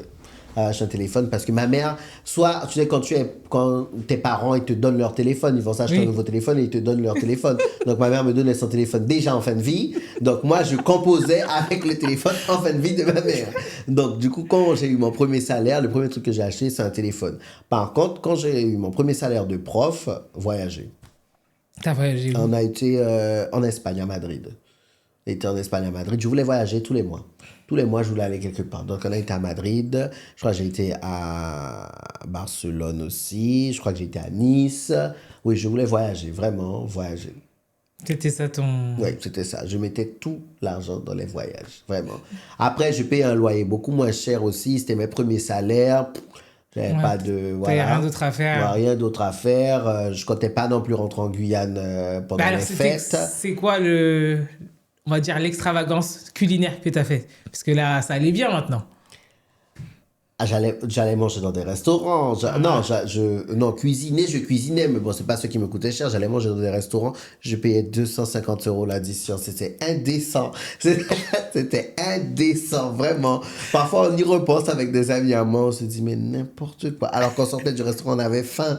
On avait faim encore. On avait fait. Ah non, c'était indécent. On faisait des trucs. Laisse tomber. Aujourd'hui, c'est impossible. Non, aujourd'hui, non, non, non, non, on fait attention. On fait attention. Mais oui, on avait payé 250 € par personne. Et je te jure qu'on n'avait pas mangé grand-chose. Hein. On n'avait pas mangé grand-chose. Et à partir de... Et quand justement tu as cette vie-là, est-ce que c'est à ce moment-là que tu as envie de faire de l'humour ou c'est un peu plus tard? Alors non, quand j'ai commencé à travailler à l'Éducation nationale, je faisais déjà de l'humour. Ok. Parce que j'ai commencé à faire mes vidéos en 2016. Et en 2017, je suis monté sur scène pour la première fois. Donc du coup, et l'Éducation nationale, j'ai commencé à travailler en 2018. Ok. Donc du coup, je faisais déjà de l'humour, mais c'était tranquille, sans plus. T'as une idole qui t'a poussé à faire de l'humour? Parce que tout le monde m'a dit que, en gros, quand tu fais de l'humour, moi, par exemple, je peux être drôle, mais c'est pas du tout la même chose que faire un spectacle, que faire des... Alors, il y a une humoriste guyanaise qui s'appelle Viviane Immigré. Donc, elle est très connue chez nous, aux Antilles et tout. C'est elle qui est la plus connue en termes d'humour chez nous, on va dire. Enfin, il y a Jean-Yves Rupert aussi, mais pour nous, en tout cas, guyanais, ça va être Viviane Immigré parce qu'elle vient de chez nous et elle est super drôle. Donc, ses spectacles sont super connus et tout. Donc, c'est pas que c'était une idole, mais j'aimais beaucoup ce qu'elle faisait. Enfin, j'aime toujours ce qu'elle fait et tout. Mais à l'époque, moi, j'avais jamais pensé à être humoriste. Moi, non, je faisais des vidéos et on me trouvait drôle. Et c'est de là qu'on m'a dit, il faut monter sur scène. Donc moi, alors je me disais, bon. Et à côté, il y a des potes à moi qui me disaient, bon, faut voir parce qu'il y a des gens qui font juste des vidéos et qui s'arrêtent aux vidéos. Ouais, c'est ça. Et il y a des gens qui passent de la vidéo à la scène. Mais ce parcours était très rare. Par exemple, aujourd'hui, il y a des humoristes, ils sont passés de la scène aux vidéos Oui. pour se faire connaître grâce aux réseaux sociaux. Mais moi, j'ai été connu sur les réseaux sociaux. Donc du coup, passer des réseaux sociaux à la scène. Mais comme j'avais de grands problèmes de timidité, j'avais du mal à parler en public et tout. Et à l'époque, quand je passais mes examens, il y avait énormément de trucs à l'oral. Je me suis dit quand même, pour ne pas rater l'année, va faire de la scène, comme ça va t'aider à t'exprimer en public. Voilà, je me suis dit, ça va t'aider. Comme je ne pouvais pas prendre de cours de théâtre, je me suis dit, là, la scène, c'est comme si c'était un cours de théâtre, parce qu'il faut quand même s'exprimer, bien s'exprimer en public. Donc, je me suis dit, vas-y, tu vas faire de la scène et ça va t'aider pour tes examens. Donc, c'est comme ça que j'ai commencé à faire de la scène. Mais je voulais pas, je me suis pas réveillé, je voulais être humoriste. Hein. Pas du tout. Pas du tout. Je me disais, bon, s'ils disent que je suis drôle, ben j'y vais, je vais voir ce que ça fait. Ah, ça a vraiment coulé de source. Voilà, j'y vais. Et on me disait oui. Et donc, ce qui était compliqué au début, c'était que quand on tourne une vidéo et quand on est sur scène, c'est deux choses différentes. L'énergie n'est pas pareille. La scène, elle est immense. Le plateau est grand. Je dois quand même capter l'attention, parler fort. Enfin, voilà, il y a tout, c'est tout le corps qui parle, on va dire, sur scène. Et alors qu'une vidéo, ben non, on est là, je qu'à bouger mes petits bras comme ça. Voilà. Tu racontes ce que tu as raconté, c'est bon. Voilà, et c'est tout. Donc, c'était différent. Donc, le travail au début, c'était dur parce que c'était pas bon, il fallait recommencer, et même le retour, parce que vu que les abonnés, enfin les gens me connaissaient sur Internet, donc quand ils venaient, ils voulaient retrouver la même personne que sur les vidéos, et parfois ils étaient déçus, mais ils étaient quand même super compréhensibles et indulgents, parce que je leur disais, j'étais transparent, jamais fait de scène, je suis en train d'apprendre, donc voilà, ils comprenaient. Mais bon, puis le fait d'avoir des échecs au début, moi ça me décevait, donc je me disais non, j'aime pas la scène, je vais pas continuer la scène, je vais continuer. Tu regardais pas d'autres humoristes pour voir comment ils font, pour. Non, tu t'es juste dit c'est bon, je suis nul. Ouais, je te jure, je regardais pas du tout. Et aussi, je pense qu'il y avait pas autant de vidéos sur Internet à l'époque. Non, mais même aller justement dans les, ouais, en fait, dans les bars, oui, dans les même, cafés. pas, j'y allais pas. Non. J'y allais pas. Et je me disais, bon, non, la scène, c'est pas fait pour moi. Les gens voulaient me mettre sur la scène, mais non, je veux pas. Et après, mon metteur en scène de l'époque, lui, il me disait vraiment, mais non, c'est juste qu'il faut que tu trouves ton style, tu vas apprendre, c'est normal. Il m'a dit, c'est normal, tu viens de commencer et tout, tu peux pas tout apprendre tout de suite et tout, ça va se faire petit à petit. Par exemple, quand je passais sur scène, lui, il me filmait pour qu'après on puisse décortiquer. Voir les passages, ce qui a été, ce qui n'a pas été et tout, tirer le positif pour m'améliorer. J'allais jamais à ces moments-là. Je fuyais parce que je voulais pas me voir sur une vidéo. Je voulais pas. Mais tu fais des vidéos sur Internet? Oui, mais là, c'était sur scène. Je voulais pas. Je voulais pas me regarder parler en public comme ça. Je voulais pas. Je fuyais.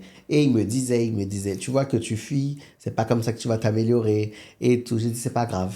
De toute façon, je ne compte pas rester sur scène. Je compte pas, voilà, je compte pas faire, voilà. Il me disait, mais non, viens, je ne regardais pas. Je me rappelle, une fois, il avait découpé les vidéos. Il faisait vraiment les petits, aux petits oignons pour moi, pour me faciliter la tâche. Je ne regardais jamais. Jamais. Pareil, quand mes abonnés me taguaient à l'époque sur les vidéos, je repostais. C'est tout. Je ne regardais pas. Pourquoi? Je ne voulais pas me voir. C'était horrible. En fait, vu que je savais que j'étais en apprentissage, en fait, le fait de voir qu'il y aurait eu des erreurs ou des trucs, je ne voulais pas. Ça me saoulait. Je voulais pas. Ça allait me mettre dans un mauvais mood. Je ne voulais pas du tout. Et à quel moment alors tu prends la décision de Quand j'ai fait regarder? mon spectacle, quand j'ai fait mon propre spectacle et que en 2 semaines, ça a été complet. Et qu'on a balancé une autre date et ça a été complet très rapidement aussi. Là, t'as eu la pression. Je me suis dit, bon, c'est peut-être un peu de sérieux. Là, c'est sérieux, les gens ont payé. J'ai 2 dates. Il faut quand même, voir ce que je vais proposer, regarder ce qu'on doit améliorer. Et donc, du coup, c'est là que je l'ai rappelé. Et il m'a dit, ah, tu t'es enfin décidé. Et du coup, on a travaillé ensemble et j'ai regardé. Mais c'était dur. Hein. Comment on fait pour être un bon humoriste? Si là, tout de suite, je veux devenir humoriste, on fait comment? Moi-même, je sais. Moi-même, je sais pas. Alors, faut être naturel? Oui, je pense qu'il faut être naturel. Il faut que ça soit... Moi, je pense qu'un humoriste, bon, soit tu arrives vraiment à interpréter, mais je pense qu'il faut que ça soit naturel. Il faut que ça soit déjà en toi. Je pense que c'est important parce que... Peu importe les sujets que tu vas aborder, ton domaine, ton type d'humour, il faut vraiment que ça vienne au fond. Par exemple, moi, quand je joue, vu que c'est des sujets que j'aime bien, qui me passionnent, des trucs qui me sont déjà arrivés, en fait, je le prends vraiment comme si c'était une discussion avec des copines. Okay. Tu vois, c'est pas surjoué. Je sais pas, moi, je le vois comme ça. Donc, comme j'y prends du plaisir, ça rajoute un peu plus d'épices et tout. Voilà, alors qu'avant, quand je commençais, eh ben, moi, j'y allais comme ça. Je faisais, on me disait 7 minutes, j'y vais, c'est bon, c'est fini, allez, au revoir, ciao. Je suis parti. C'est bon, c'était fini. Et même une fois, je me rappelle, je voulais partir. On me dit, ah, mais non, tu peux pas partir parce qu'à la fin, on va remercier tous les humoristes et tout. J'ai dit, bon, ok, allez, on y va. Donc là, ça veut dire que si je te prends en référence et que c'est moi, là, je te suis, c'est moi qui deviens humoriste, tu peux pas vraiment me donner plus de conseils que ça. À part, moi, je t'aurais dit d'aller prendre des cours de théâtre. C'est la meilleure. Non, en vrai. C'est mieux. C'est mieux. C'est mieux. Parce qu'en plus, on m'a déjà proposé de venir coacher des gens qui C'est voulaient ça. faire de l'humour. Parce que Alors, moi, je me suis vraiment, dit. pour t'avoir vu sur les réseaux et aussi en spectacle, c'est un tueur. Mais moi, Peut-être après, c'est parce que c'est dans mon style d'humour et que ça me fait rire et tout. Mais vraiment, tu as du talent. C'est pour ça que je te demande ça. C'est que si demain, tu as l'occasion de pouvoir peut-être justement coacher En des fait, gens... je pense qu'il faudrait que je sois accompagné d'un metteur en scène. Ok. Il faudrait que je sois accompagné d'un metteur en Parce que scène. tu as l'impression de ne pas être l'adulte responsable, c'est ça? Oui, voilà. Parce qu'en fait, moi, j'y vais vraiment. En fait, c'est dans mon style déjà de base d'être comme ça, on va dire, avec mon cercle d'amis privés. Donc, du coup, il faut que la personne, il faut qu'elle dégage quelque chose. Je pourrais peut-être aider à écrire un texte parce que Ok. je suis très créatif, mais après la présence sur scène et tout, oui, mais il faudrait, je sais pas. En fait, j'aurais peur De faire n'importe quoi de avec faire l'enfant n'importe quoi.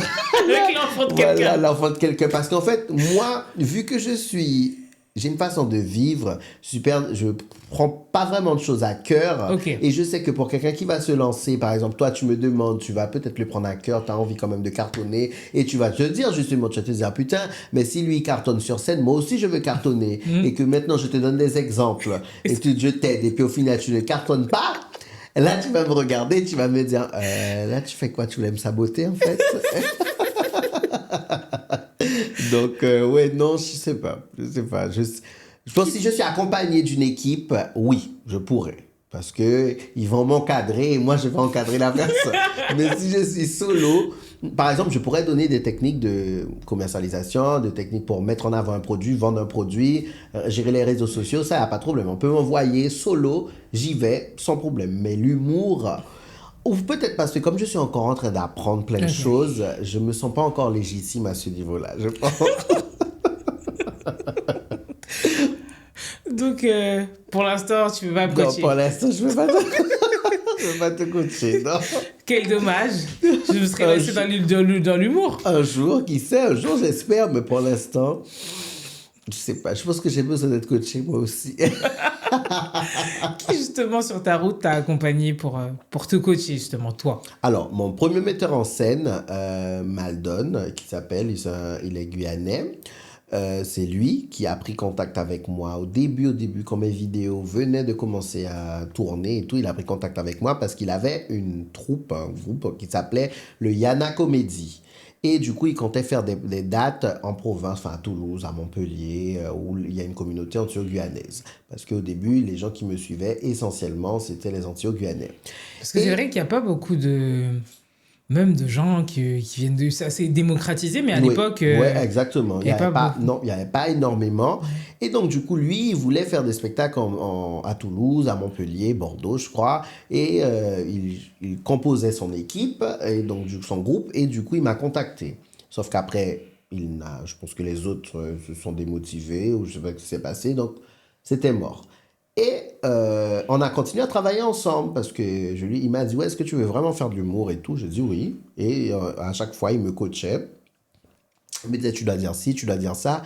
Et quand j'ai rencontré mon producteur, qui est un pote aussi, de base c'est un pote, et il m'a dit, oui, je peux produire ton spectacle et tout. Il me dit, mais par contre, il faut quelqu'un pour t'aider. Et je lui ai dit, ah ben j'ai Maldon.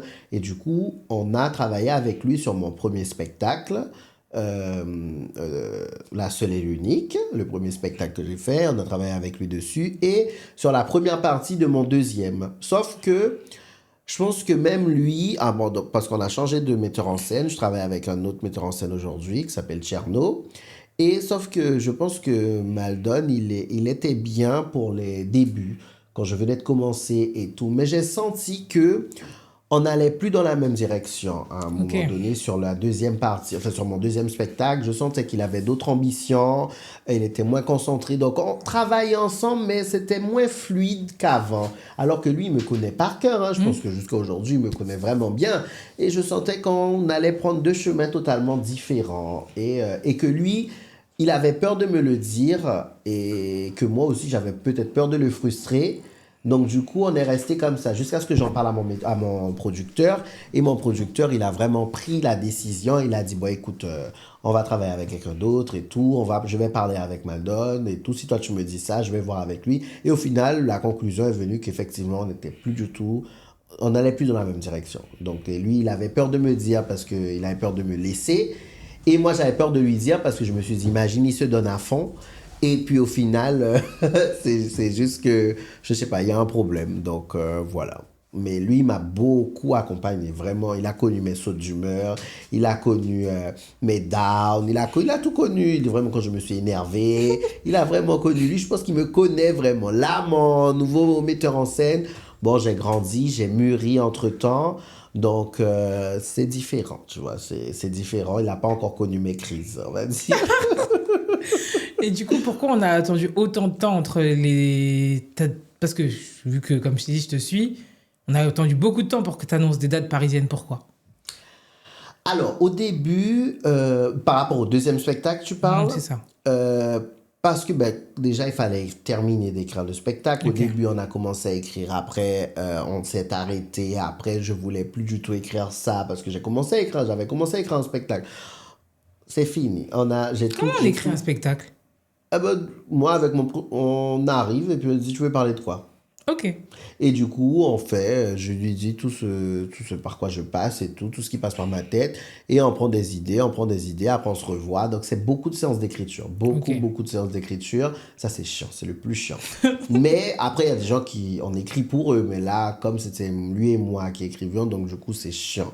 Mais il y a beaucoup de séances d'écriture. Et je lui dis, je veux parler de ça, je veux parler de ça, tout en sachant qu'on peut passer une semaine en train de monter une partie. La semaine d'après, on n'a plus envie. C'est fini, je veux Ok. plus. On va plus parler de ça. Et là, on avait, bon, pas presque fini le spectacle, mais on avait quand même bien entamé. Et j'arrive un jour, je lui dis, non, j'ai plus envie, on va plus parler de ça. Pourquoi? Je dis, j'ai plus envie. J'ai dit, en fait, ça correspond pas à mon mood actuel. Parce qu'en fait, le spectacle qu'on voulait écrire en vous, c'est comme un accomplissement. Et Ok. je lui disais que je vais pas parler d'accomplissement parce que je me sens pas accompli. Comme mon premier spectacle, La seule et l'unique, je parle d'une relation toxique. Et le spectacle, il est sorti un an après. Alors qu'ils avaient tout calé, les dates, les salles et tout. Mais il est sorti qu'un an après. À la dernière minute, j'ai annulé. J'avais fait le shooting, le visuel allait sortir et tout. J'ai tout annulé parce que je leur ai dit, je me vois pas aller parler d'une relation toxique, aller donner des conseils aux gens, alors que moi-même, je suis même pas sorti de la relation. J'ai dit, je souffre encore. J'ai dit, je Ok. me vois pas faire ça. J'ai dit, non, Donc, t'as dit du coup, stop. j'ai dit stop. Ils m'ont dit, bon, ok. Ce qui est bien avec mon équipe, voilà, même si c'était pas trop d'accord parfois, mais ils m'ont toujours écouté et soutenu, peu importe l'épreuve. Et là, pour le deuxième spectacle, pareil, on était parti dans une direction, et j'ai dit non. J'ai dit non, je me vois pas, je me sens pas accompli. Il y a plein de choses que j'ai envie de faire encore. Je sens que je suis encore en progression.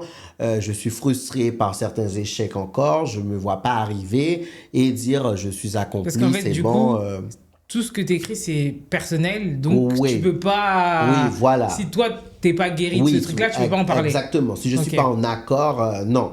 Donc je lui ai dit ok, il m'a dit ok, il m'a dit ah ouais toi t'es vraiment radical parce qu'il me disait mais non mais on peut trouver des nuances. J'ai dit non, j'ai dit on enlève tout. Et c'est de là qu'il a trouvé il a dit ah mais tu sais quoi, le spectacle on va l'appeler tout ou rien. Parce qu'il me dit, toi, c'est vraiment comme ça. Il m'a dit, toi, c'est soit tu vas vraiment, tu donnes tout, il n'y a pas de problème, ou soit tu donnes vraiment rien et c'est fini. J'ai dit, bah oui, au final, c'est comme ça que je suis. Voilà, comme je t'ai parlé de l'école tout à l'heure, Hein? les matières, soit Soit j'aime t'aimes pas. pas. Voilà, et c'est comme ça.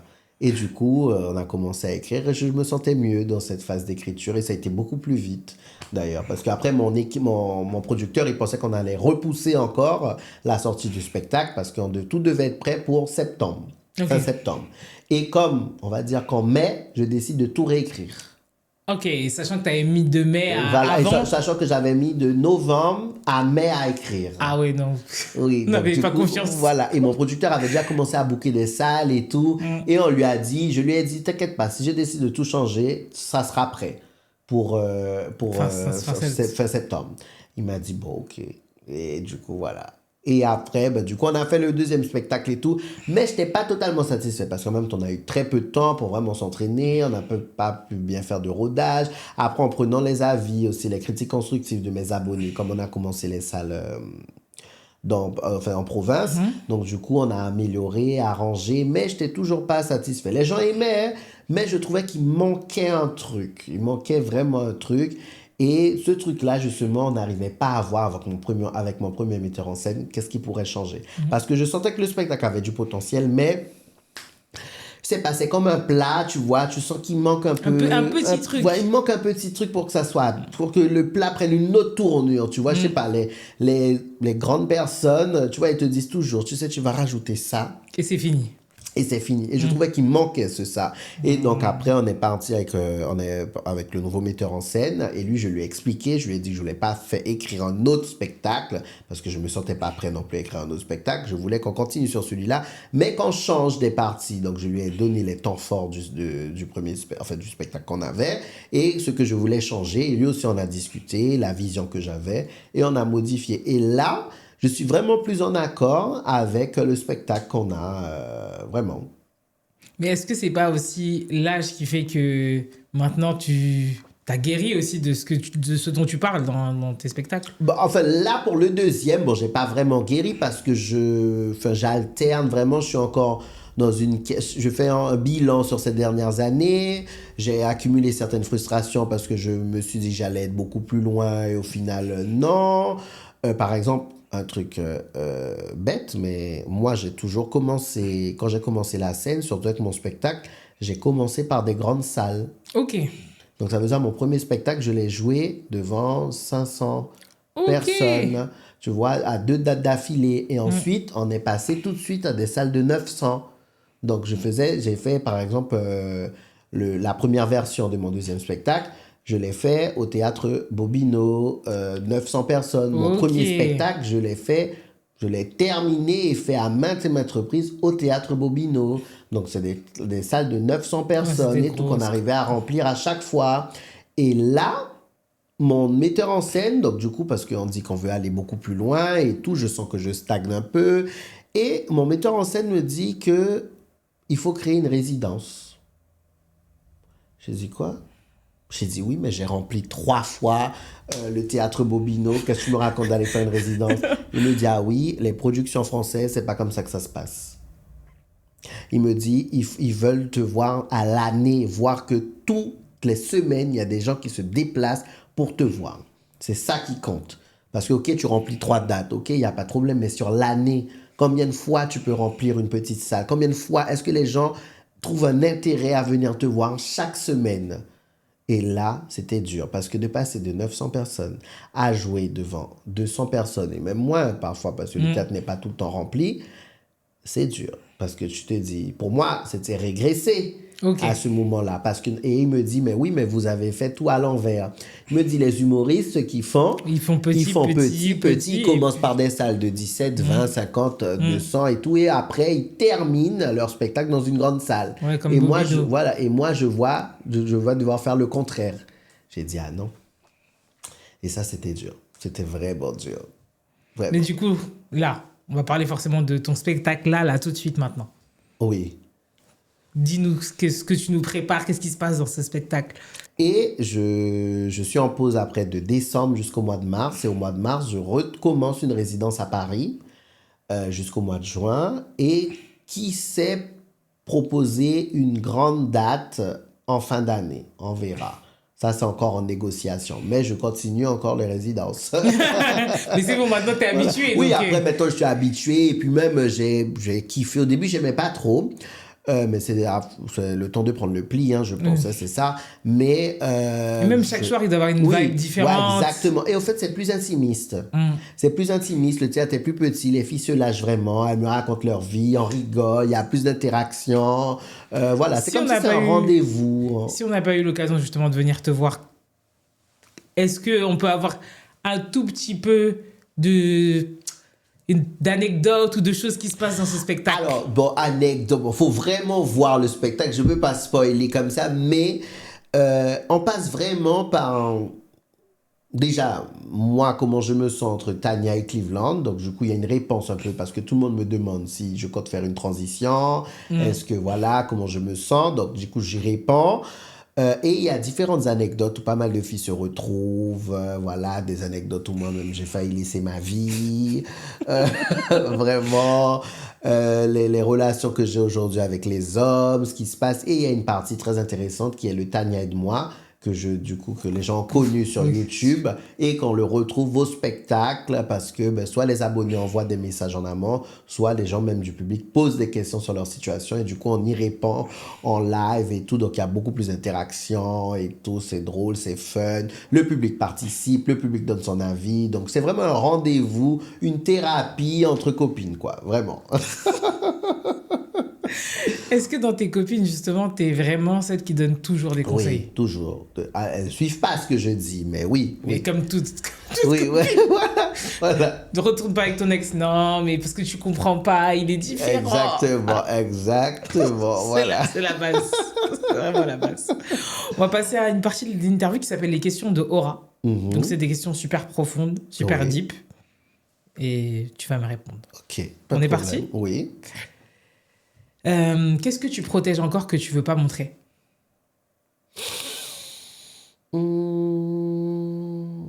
Ma sensibilité, peut-être, non? Je sais pas si ça répond. Si, ça répond. Oui.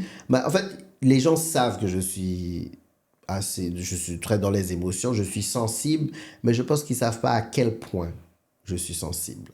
Parce que tout le monde me voit rire très fort et tout, j'ai du répondant, mais au fond, je suis vraiment, vraiment très sensible. Ça veut dire qu'un petit détail, je vais le prendre en compte. Je vais vraiment le prendre en compte.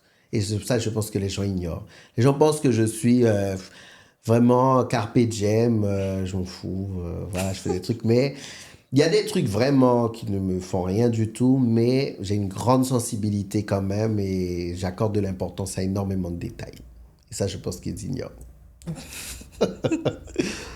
Et justement, comme tu es peut-être sensible, est-ce que c'est facile pour toi de trouver des gens qui sont honnêtes avec toi, avec ta notoriété? Alors oui, parce que j'ai le même cercle d'amis depuis un moment, depuis très très très longtemps. J'ai des amis depuis 10 ans, donc du coup, ça, j'ai pas de problème à ce niveau-là. Mais je pense que c'est surtout au niveau des hommes que je vais rencontrer.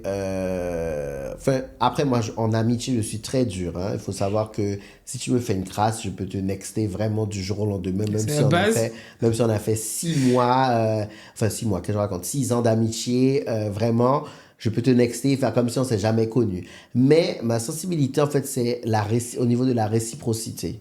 C'est vraiment à ce niveau-là. Donc, que ça soit... Mais c'est plus en relation que je vais le retrouver parce que j'ai vraiment du mal avec le fait que, même si on te dit, personne t'a demandé de donner, hein, tu as donné parce que tu voulais, mais la réciprocité, pour moi, c'est important. Et c'est là où je pense que j'ai le plus de mal. Et est-ce que tu as déjà eu quelqu'un qui t'a donné autant que toi tu donnes? Non, personne. Pas encore? Non, je donne pas toujours. Pas encore? Oui, bon.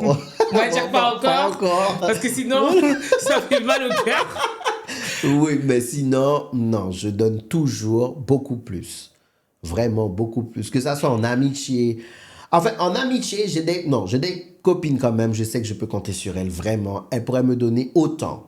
Vraiment. Et puis, elles ont leur façon. C'est leur personnalité. Mais, oui, peut-être des copines, peut-être autant que moi et tout. Mais je pense que je donne toujours plus. Vraiment. Vraiment plus. Parce que moi, je compte énormément de choses. Je compte les détails. Je fais très attention à beaucoup de choses. Et en relation, par contre, j'ai toujours donné beaucoup plus. Beaucoup plus. Il n'y a aucun homme qui peut s'asseoir là, avec nous et dire, je lui ai donné beaucoup plus qu'il m'a donné. Ça n'existe pas. C'est quoi, c'est en termes émotionnels? Oui, en fait, vraiment, quand j'ai quelqu'un dans ma vie, enfin, la personne décide de rentrer dans ma vie, c'est vraiment, il y a tout un accompagnement qui va avec, hein. Donc, je t'accompagne dans tes projets professionnels, Ok. dans ta vie privée, on va discuter, voilà, je vais vraiment prendre soin de toi, voilà, je vais vraiment faire vivre la relation, pour partir en vacances, je vais écouter tes envies, tes souhaits, les petits détails, tu vois, je vais vraiment prendre soin de tous ces petits détails-là pour les utiliser pour que la relation fonctionne. Donc oui, et en général, c'est souvent moi qui donne le plus et qui fait attention à tous ces détails-là. Enfin, c'est un truc bête, hein, je n'aime pas les oignons. Le mec est capable de me cuisiner un plat, ou même s'il cuisine parfois, il met des oignons. Et il me dit, ah, c'est bon les oignons pour la santé. Tu vois, ça c'est un truc banal, mais c'est un truc qui va me toucher. Tu vois, parce que même si, ok, les oignons c'est bon pour la santé, mais moi, dans le plat, je l'aurais pas mis si tu n'aimes pas. Tu vois? Ok. Et ça, tu vois, c'est des trucs comme ça qui peuvent me blesser.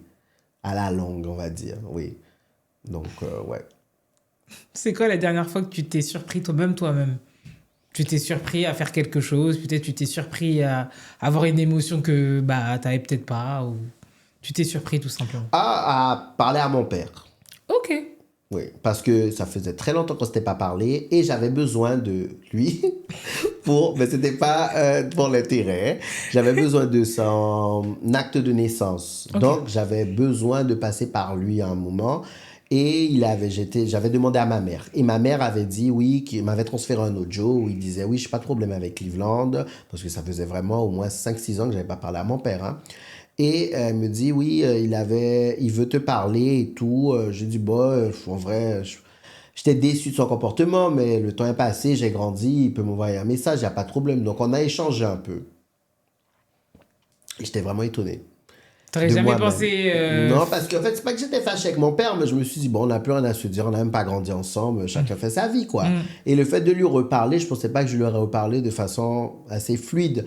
Aujourd'hui, Et ça t'a fait quelque chose quand même de lui reparler? Ça t'a fait du bien, pas du bien, ou c'est Alors, juste. je dirais pas que ça m'a fait du bien et tout, mais je me suis rendu compte que ben, j'étais pas fâché. En fait, j'avais pas gardé de rancœur, de Ok. haine ou autre. Donc, du coup, ça m'a fait plaisir pour me dire, bon, au moins à ce niveau-là, je peux me dire que je suis en paix.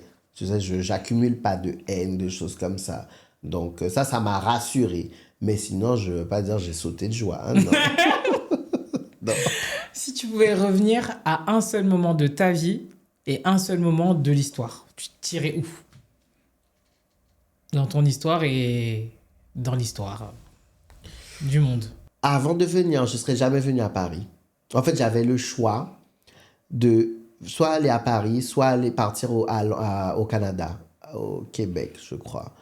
Et je suis pas parti. J'ai préféré venir à Paris parce que ma mère, elle me disait, oui, t'es trop jeune. Paris, c'est à côté. Tu vas aller jusqu'au Québec. C'est dangereux. Enfin, elle avait peur. Elle connaissait rien du tout. Et j'aurais dû. Je pense que j'aurais dû à ce moment-là. Oui. Cette période-là, si je devais revenir à ce moment-là précis ou enfin un moment précis, je pense que c'est là pour faire un autre choix. Mais tu nous aurais pas rencontrés, tu nous aurais pas connus, C'est nous. vrai, c'est vrai, c'est vrai, c'est vrai. Mais après, peut-être que j'aurais développé autre chose, je sais pas. Mais souvent, j'y C'est un pense. petit regret. Ouais, que j'ai. Parce que la vie à Paris était trop compliquée ou parce que tout simplement, t'aurais voulu faire ce choix? Parce que je pense que j'aurais voulu faire ce choix. Après, ça m'a beaucoup forgé à Paris. Hein, je regrette pas, mais de très bonnes expériences ici. Mais si je devais revenir, je me suis dit... En fait, vu comment j'ai galéré ici, j'aurais pu galérer ailleurs. Voilà, j'aurais pu galérer ailleurs. Parce qu'en fait, mon premier choix, c'était ça. C'était vraiment aller au Canada. J'ai toujours voulu aller au Canada.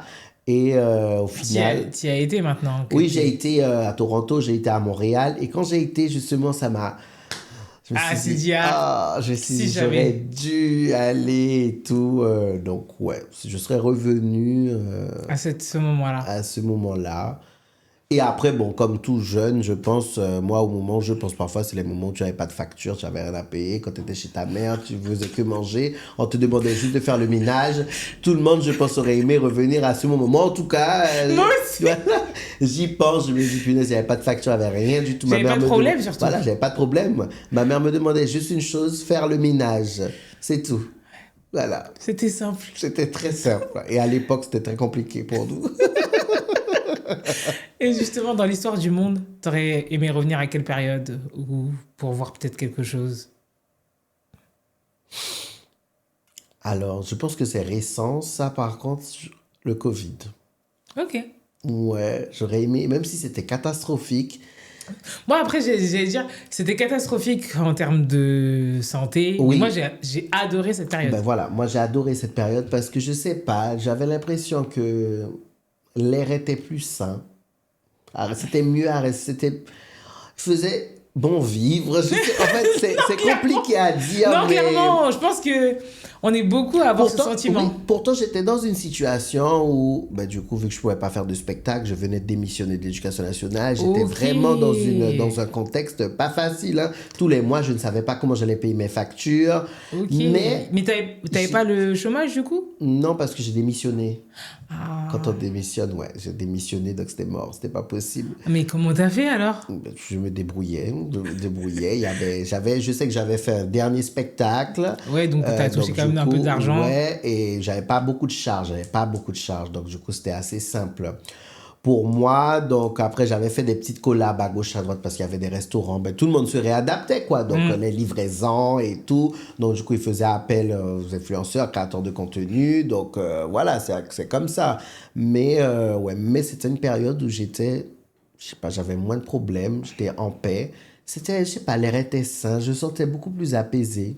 Je sais pas pourquoi. Et quand la vie a repris, j'ai senti que c'est bon, c'est reparti. Voilà. Non, moi, j'ai bien aimé cette période parce que c'est vraiment Ouais. une pause dans la vie. Oui, vraiment. En fait, c'était une pause nécessaire pour tout le monde. Et j'ai C'est ça. vraiment aimé cette pause.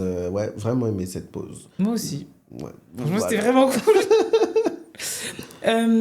Si tu devais aller avec ton toi enfant, tu devrais, en gros, tu vas à un moment précis quand tu étais enfant pour le faire, justement, faire un autre choix. Mais enfant plus que peut-être ado. Pour, tu vois, on est comme si t'es dans un film Mhm, et on va dire qu'il y a toi le grand et mhm. toi le petit et tu peux juste lui dire fais pas ça ou lui donner un conseil à ce moment-là précis de l'enfance qui peut-être changera justement ta destinée, ce que tu veux, peut-être t'éviter des souffrances. C'est à toi de décider. Au lieu de me renfermer, peut-être quand j'étais plus jeune, parce que je gardais énormément de choses pour moi. Enfin, il y a plusieurs fois où j'ai voulu peut-être parler à mes tantes, parler à ma mère de l'harcèlement que je vivais à l'école, ou même des questions que je me posais, je gardais pour moi. En fait, à plusieurs reprises, j'ai essayé de commencer la discussion avec elle et j'ai arrêté. J'ai arrêté, je passais à un autre sujet et puis bon, elle n'allait pas plus loin non plus. Donc je pense à ce moment-là, je pense que je me serais dit, vas-y. Ça m'aurait permis de comprendre des choses beaucoup plus rapidement, d'avoir un meilleur lien avec elle, ma mère et mes tantes, de développer peut-être une meilleure complicité et de peut-être guérir un peu plus vite. Ouais, je pense parce que on va dire que comme j'ai pas eu de présence paternelle dans mes premières relations amoureuses, je disais toujours que j'avais besoin d'un bad boy, tu vois. On a tout, J'avais on a besoin, tous voilà, eu ça. j'avais besoin d'un homme vraiment enfin, qui est l'ascendant, quoi, Ouais, voilà, qui oui. me contrôle, alors que par rapport à mon caractère, c'est mort, ça ne matche pas ça. Mais je ne comprenais pas pourquoi je voulais ça. Je raconte à mes copines, je disais, ah non, moi, le gars, il faut qu'il soit dur avec moi et tout. Et j'ai compris par la suite que c'est par rapport à cette absence au final de mon Ok. père et je recherchais un père dans mes relations. Alors que non, le rôle d'un père et le rôle Mais d'un tu l'as compris copain, finalement très vite si c'était que dans tes premières relations. bon, enfin, dans mes relations, enfin, oui, enfin, dans mes premières relations, je suis quand même resté 5 ans dans une relation toxique, hein. Donc, c'est après cette relation toxique-là que j'ai fait un travail sur moi parce que j'étais au plus bas et c'est comme ça que j'ai écrit le premier spectacle. J'étais au plus bas et c'est suite à ça que j'ai commencé à apprendre et tout, à savoir et j'ai compris ce qui me blessait au final et pourquoi. Parce que il me faisait du mal, mais je restais là. quand même. Et je comprenais pas pourquoi. Et j'aimais un peu ce petit côté méchant qu'il avait. Et après, Ok. j'ai compris que c'est parce que j'avais pas eu de présence paternelle et que je recherchais dans mes relations ça. Et quand j'ai guéri avec ça, ben, du coup, j'ai vu qu'en fait, non, un gars ne va jamais, c'est mort. Ça matche pas avec ma personnalité. Non, ça matche pas du tout. Donc, voilà. Donc, je pense que si j'avais libéré la parole, on va dire, un peu plus jeune à certains moments, je pense que j'aurais compris des choses un peu plus vite. C'est quoi ton plus grand regret? Je crois que j'en ai pas, hein. Un C'est plus bien. grand. Je crois que j'en ai pas. Tu sais qu'on me demande souvent et j'essaie de réfléchir, mais... Alors, je pose la question autrement. Si tu devais changer quelque chose, est-ce que tu changerais là, tout ce que tu as vécu, est-ce que tu changerais même une partie ou pas? C'est comme ça que tu sais ce qui t'a des regrets, en fait. Oui, En gros, si toi, tu te dis, même si j'ai souffert, c'est pour la personne que je suis aujourd'hui, donc je prends. Ou sinon, bah... non, je prends... En fait, en fait, parfois, on se pose des questions. Je me dis, par exemple, j'aurais dû naître femme, par exemple. Moi, parfois, je me dis ça. Ok, d'accord. Je me dis ça, je me dis parce que Ça aurait été plus simple. ça aurait été plus simple pour moi, vu comment je fonctionne, comment je pense aujourd'hui, que tout le monde me dit oui, je peux penser comme une femme et tout. Enfin voilà, je pense que ça aurait été un peu plus complexe. Mais j'ai arrêté de me dire ça dans ma tête parce que je me suis dit oui, mais les femmes ont d'autres problèmes. Ah bah ça... Voilà, tu vois, les femmes ont d'autres Ah bah ça. problèmes. Et je me suis dit à un moment, je me suis dit, ben, j'aurais dû être hétéro. Et je me suis dit, mais oui, mais les hétéros ont d'autres problèmes. Donc au final, Ça. tout le monde a ses problèmes, tu vois. Donc non, je pense que tout ce que j'ai vécu, que ce soit positif ou négatif, il y a eu du positif dans le sens où ça m'a toujours appris quelque chose. J'ai grandi, j'ai évolué. Et puis il faut passer par des moments comme ça te forge. Tout doit pas être bien, Rose. ouais, rose, donc c'est normal, ça fait partie du développement. Donc non, j'ai pas de... À part le petit choix que je t'ai dit que j'aurais dû aller au Canada peut-être, mais c'est tout, non. C'est tout. Mais par contre, je sens que pour les prochaines années, les choix vont être décisifs. Et je sens que là, peut-être, par la suite, quand j'aurai peut-être, je sais pas, 50 ans, je vais dire, j'ai mon plus grand Ce regret. moment-là. Oui, je pense. Parce qu'en fait, vu que maintenant, pour moi, à 30 ans, c'est vraiment l'âge adulte. Oui, c'est ça. Et c'est décisif, on va dire, sur certains Clairement. points. Tout pour la suite. Bah, parce que tu prends un chemin Voilà, de vie, voilà, en fait. exactement. Tu prends un chemin de vie et j'ai l'impression que là, à ce moment-là, s'il faut voir ce que j'ai envie de faire, qui j'écoute pas, parce que je sais qu'après, je peux le regretter. Même si, bon, rien n'est définitif, mais en soi, ça sera peut-être plus compliqué de y remédier, quoi. C'est sûr et certain. C'est quoi la plus belle leçon que tu as apprise? Même peut-être dans la douleur. Déjà, de ne pas attendre sur l'autre. Vraiment, c'est peut-être un peu égoïste, mais de faire vraiment les choses pour toi. Et si tu fais pour les autres, mais fais parce que tu as envie de faire. Ne fais pas parce que on va te le rendre, ou te dis pas parce que, ouais, je vais faire parce que la vie me le rendra. Non, fais vraiment parce que tu as envie de le faire et arrête-toi là. Parce qu'il Sinon, faut tu as rien. des regrets. Sinon. Voilà, sinon, parce que tu vas toujours attendre. Il ne faut rien attendre de personne. Vraiment. Que ça soit famille, amis, professionnel, rien. Vraiment, fais les choses pour toi et que si tu le fais pour quelqu'un, fais-le juste et c'est tout. Je pense que c'est ce que j'ai appris. Parce que moi, comme je t'ai dit, j'ai toujours, même si on dit tu donnes, la vie te le rendra, des trucs comme ça, mais je pense que moi, j'ai toujours voulu qu'on me rende quand même l'appareil, tu vois. Voilà. Tu me rends, hein. Voilà, tu vois. Après. Voilà, tu vois. Et quand on ne te rend pas pour X raison, moi, c'est quelque chose qui m'a souvent blessé dans mes relations amicales ou amoureuses, donc, et même professionnelles. Et je me dis, non.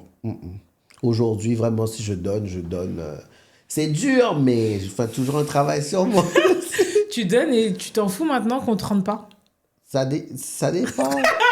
Mais je fais un travail sur moi. J'essaie d'arriver au moment où je me dis vraiment, je donne, je m'en fous. Qu'est-ce qui te passionne en ce moment? La lecture. Quoi comme lecture? Je lis beaucoup de trucs sur le développement personnel. Oui et non, mais sur comment lâcher prise. Parce que je pense que Du coup, contrôle. Comment on fait pour lâcher prise? Alors, lâcher prise, je pense qu'il faut pouvoir gérer ses émotions. Et ça, c'était mon plus gros problème. Et c'est le plus gros problème de Oui, beaucoup de gens. voilà. Si tu veux lâcher prise, il faut pouvoir gérer tes émotions et ne pas mettre plus de pourcentage ici, par là et tout. Vraiment être détaché de certaines situations et te dire qu'il y a des choses que malheureusement, tu ne pourras pas contrôler. Vraiment. Peu importe ce qui se passe, il y a des choses qui ne dépendent pas de toi. Et à des moments, il faut savoir dire stop. Parce que surtout quand on est artiste, on a l'impression que si on s'arrête, on va perdre des opportunités. On va rater quelque chose. Et en fait, à un moment, il faut juste stopper. Tu vois, on veut toujours plus, aller plus loin, on y va. Parce que quand tu es artiste, on te dit, il faut être là, il faut monter, il faut descendre, il faut aller. Et en fait, tu n'es pas une machine, tu es un être humain et je pense que déjà psychologiquement, le corps, le cerveau, tout ça n'est pas fait pour avoir autant d'informations. Donc, je pense que si on ne fait pas un travail sur nous pour lâcher prise, pour se déconnecter, pour avoir une vie un peu plus saine à un moment donné, moi, je pense que soit on va sombrer dans des drogues, l'alcool, ou soit on va devenir fou. Je pense que quand on est artiste, c'est vraiment ça. Et là, j'arrive à un stade où j'ai tellement de pression parce que entre les questions que je me pose, est-ce que j'ai atteint certains objectifs? En même temps, faut aller jouer toutes les semaines. Qu'est-ce que je veux faire de ma vie maintenant que j'ai eu 30 ans? Est-ce que je suis en accord avec ce que je vis? Est-ce que je veux continuer? C'est très Tu vois, c'est compliqué. très compliqué. Je me pose tout un tas de questions. Par exemple, l'année là de mes 30 ans, avant que j'ai 30 ans, ah, c'était catastrophique. Ça a été catastrophique. Ah mon Dieu, je suis passé, c'était les Est-ce montagnes que... russes. Parce que, j'allais dire, j'ai eu 30 ans aussi. Mais j'ai toujours 29 ans dans ma tête. Mais est-ce que... Parce que moi, je pense c'est une crise existentielle. Ah Je sais pas oui. si c'est l'âge, je sais pas si... Mais du coup, pour toi, là, vu que tu as 30 ans maintenant, qu'est-ce que tu pensais avoir accompli que tu n'as pas accompli? Moi, par exemple, je pensais avoir des enfants, mais pas du tout. Alors, niveau carrière ou vie privée, Niveau peu importe carrière, vie privée, tu Alors, vois. carrière, je m'étais dit que j'allais être beaucoup plus loin. J'allais sans doute déjà être dans une série et tout, faire une scène très grande. Enfin voilà, être vraiment beaucoup plus connu et être dans une série. Voilà, moi, c'est ce que je voulais. Non. Voilà. Je pensais que j'aurais acheté un appartement. Non. Non. Voilà. Qu'est-ce que je pensais d'autre Non, je crois que c'était surtout ça. Hein. C'était, oui, je bossais pas au mariage, enfant, tout ça, non. Mais en fait, je m'avais mis vraiment la pression au niveau professionnel. Ok. Niveau privé, peut-être juste, oui, être vraiment plus Bien. stable financièrement, peut-être acheter une maison à ma mère Ok. et moi acheter un appartement. Voilà, c'était ça, on va dire, le privé. Il n'y avait pas beaucoup d'exigences dessus, mais dans le pro, j'avais énormément d'exigences. Et voir quand on arrive à 30 ans et que, bah, du coup, on n'a pas accompli ça, c'était dur pour moi. C'était vraiment dur. Mais à côté, je me suis dit, mais quand même, Cleveland, tu as accompli plein de choses à côté. Et T'as puis, déjà t'as fait. kiffé. Voilà, et j'ai kiffé, Ta tu vie. vois. Voilà, j'ai kiffé, j'ai profité, j'ai dit, on n'a pas tous le même parcours. Tu as un parcours quand même atypique, donc sois fier de tout ce que tu as pu accomplir jusqu'à maintenant. Ça se trouve pour toi c'est rien, mais pour d'autres personnes ça peut être énorme ce que tu as Tu pars de la accompli. Guyane. Tu vois, voilà, exactement. Je pars de rien, je suis venu ici, j'ai galéré, j'ai quand même réussi à avoir mon diplôme, je quitte l'éducation nationale, j'arrive à vivre de ma passion. C'est pas tout le monde qui arrive. Enfin voilà, je me suis vraiment remotivé moi-même, mais c'était dur, dur, dur. Et jusqu'à maintenant, je me pose certaines questions, mais j'ai l'impression que l'année, là, je pense que de maintenant jusqu'aux 33 ans, j'ai l'impression on sera pas en paix. J'ai l'impression qu'on sera pas en paix. Moi, j'ai l'impression.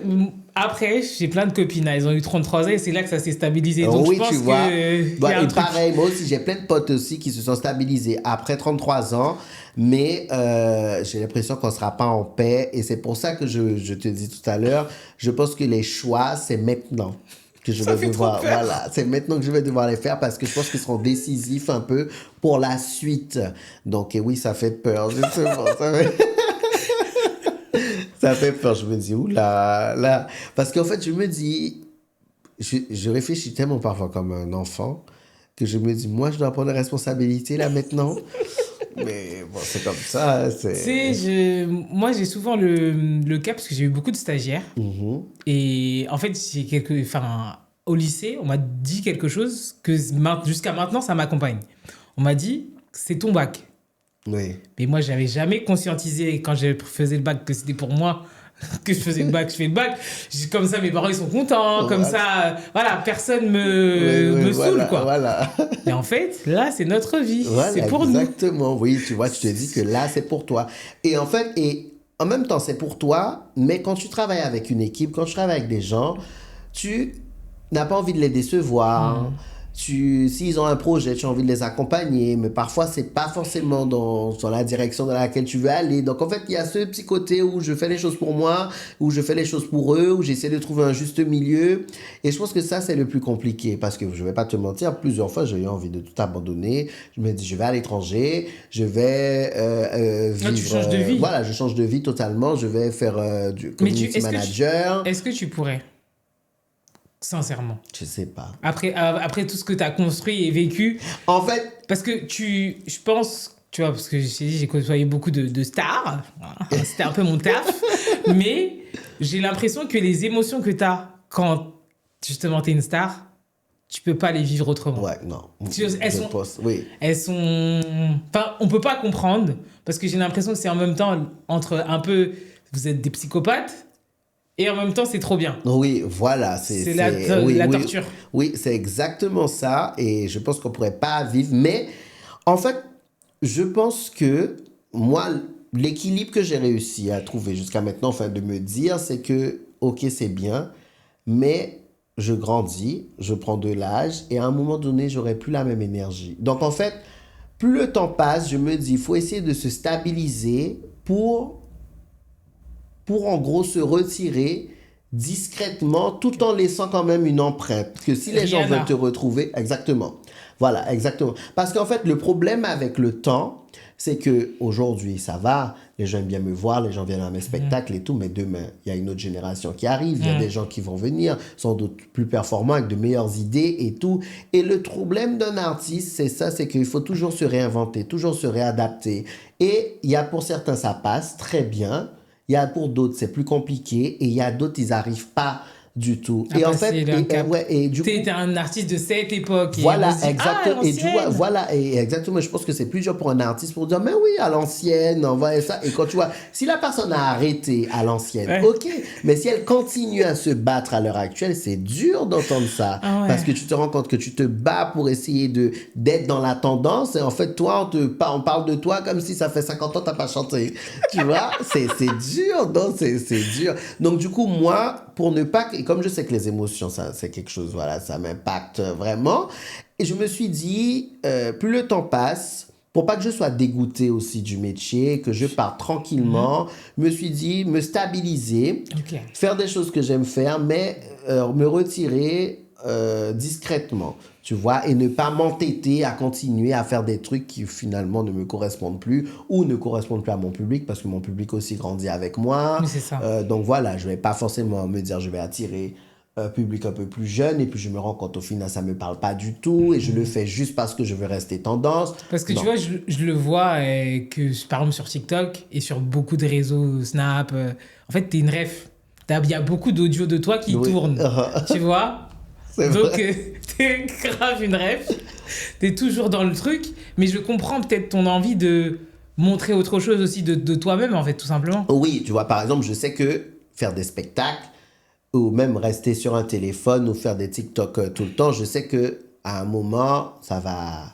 Voilà, je sais que j'aurai plus l'énergie et l'envie pour ça. Donc, c'est pour ça que je veux développer d'autres formats où les gens pourront continuer à consommer mon art, enfin voilà, mes vidéos, mon humour, mais sous d'autres plateformes, tu vois. Peut-être travailler moins. Je suis beaucoup dans travailler moins, gagner plus. Tu vois, je suis vraiment, Dieu nous entend. je suis vraiment dans ça et ne pas me arriver à un stade où je suis là en train de courir, me dire que non, alors que c'est plus mon créneau. Non, c'est plus. Je pense qu'il faut respecter ça un moment et quand c'était toi, la lumière était sur toi, tant mieux. Aujourd'hui, la lumière n'est plus sur toi, c'est sur quelqu'un d'autre. Faut respecter ça et voilà, faut partir avec un petit côté positif. Et moi, je suis OK avec ça. Moi, vraiment, je suis OK avec ça. Et justement, c'est quoi tes projets là pour, pour Alors, peut-être remballer ou nous montrer quelque chose d'autre? alors là, comme je disais, là, du coup, j'ai sorti déjà une marque de wig. Donc, ça, c'est ma marque. Écoutez, je suis là. Voilà, donc ça, c'est ma Oui, parce marque que que j'ai sortie. t'en avais parlé, tu disais que Oui, alors, tu il fallait... détestais, Oui, mais du coup, oui, là, c'est sorti. exactement. Oui, c'est sorti. Donc, c'est ma marque que j'ai sortie. Et bon, il fallait que je... Enfin, je m'étais dit, je vais commercialiser un produit qui me ressemble. Et en y réfléchissant, je me suis dit, bon, c'est un produit quand même que j'utilise régulièrement. Donc, voilà, parce que beaucoup de gens me voyaient sur des créneaux comme des glosses, des trucs comme ça, parce que j'en mets. Mais je me suis dit, ça, les wigs, les swigs et tous les perruques, c'est beaucoup plus représentatif. C'est un produit que je consomme vraiment quotidiennement. Donc, voilà, c'était mieux pour moi. Et à côté de ça, ben, si je peux faire Tania intégrer un rôle dans une série, comme je t'ai dit, un Ok. long métrage et tout. Voilà, dans des formats comme ça, on la voit autrement. Et après, peut-être développer des trucs. Parce que franchement, conseiller sur les relations amoureuses, j'aime beaucoup. J'aime beaucoup, donc peut-être développer un autre créneau dessus. Je suis encore en réflexion. Comme je t'ai dit, je pense que les prochaines années, c'est un peu décisif sur la direction que je veux prendre. En même temps, j'aurais aimé aller vivre à l'étranger et tout. On n'a pas assez de temps, en fait. Ouais, voilà. On n'a pas assez de temps. Ouais, Parce donc- que je trouve que de tes 20 à 30, enfin, de tes 20 à 25, tu galères. Ouais. C'est la galère. C'est la vraie galère. Ouais, voilà. exactement. De tes 25 à tes 30, justement, tu commences à un peu sortir de la Voilà. galère et ça va mieux. Et donc, Voilà. t'es chic, donc tu Exact. vis. Voilà. Et à partir des 30 ans, on te dit, bon, maintenant, il faut savoir ce que tu veux. Voilà. Voilà. Et mais t'as plus de temps. du Voilà, coup. exactement. Mais t'as plus le temps. Tu te dis, merde, mais j'ai pas fait ci, j'ai pas fait ça, j'ai pas fait ci. Donc, voilà. Comme là, des potes à moi me disaient, bon, il faut qu'on se dise, parce que là, on peut plus voyager comme on voulait. C'est Il faut vrai. s'organiser. Ils disent, oui, par exemple, là, on veut organiser un voyage, on doit s'y prendre quoi, 1 an à l'avance. Alors que C'est c'est pas ça. des trucs qu'on faisait à l'époque. Et ils disent, ben oui, maintenant, il faut s'organiser. Ouais, Voilà. chacun a son taf, Voilà. tu peux pas prendre Et- tes vacances quand tu Et puis veux. les charges, et puis le loyer, et puis tout augmente et tout, donc on peut pas. J'ai dit, ah ouais, effectivement, il faut s'organiser. Et je me dis, mais je sais même pas où je serai dans 1 an, qu'est-ce que je vais faire, vous me parlez déjà de réserver. Il me dit, ben oui, il faut qu'on s'organise. On va terminer par l'interview date, vu que le moment on s'est un peu rapproché. Et en fait, tout simplement, c'est des questions que tu peux poser à un date et que voilà, pour en savoir un peu plus sur toi toujours. Ok. C'est quoi ta couleur préférée? Rouge, ouais. En fait, j'hésite entre rouge et orange. Ça dépend, mais Pourquoi déjà ces deux couleurs?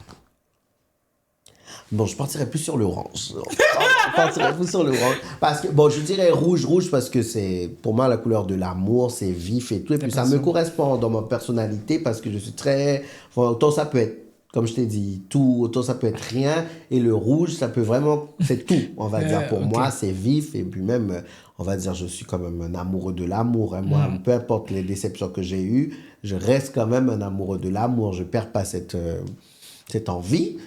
Et orange, parce que c'est un peu plus nuancé. Orange, je sais pas, ça apporte la vie. C'est presque comme le soleil. Mais j'ai pas pris le jaune parce que, je sais pas, le jaune, c'est peut-être un peu trop vif. Je sais pas. Mais le orange, ça apporte un peu plus de vie, je trouve. Ouais. Voilà. Et je trouve que ça me correspond parce que quand j'écoute mes abonnés, parce que je me sers aussi de leurs témoignages hein, pour me décrire parfois. Comme ils me disent, oui, t'es vraiment un rayon de soleil, tu Non, apportes c'est de vrai. la lumière, tu nous aides. Franchement, tu es drôle, tu n'imagines pas. Parfois, ben, ça nous permet de s'évader un peu. Clairement. Et donc, du coup, voilà, je trouvais que le orange me représentait un peu mieux. C'est quoi ta boisson préférée? En alcool C'est toi qui décides dans quel... Alors, Où bon, tu t'en vas? alors, en alcool, ça va être l'Hennessy. Ok. Ah, je bois vraiment, j'adore. L'Hennessy, c'est du cognac. Et en boisson normale, c'est ananas, le jus d'ananas. Ok. Vraiment, du jus d'ananas. D'ailleurs, de la marque Andros. J'adore. D'ailleurs, je crois que je l'ai là dans ma poche. J'en ai acheté un pour venir. Mais sinon, voilà. Boisson gazeuse, je suis pas fan. Ok. Ouais, je suis pas fan de boisson gazeuse. C'est rare. C'est quoi ton plat préféré? Comme Colombo de porc. Colombo de Colombo de porc, ouais, voilà. Colombo de porc, deuxième position, côte de porc au four. Voilà, mais voilà. Ouais, C'est vraiment trop bon. voilà.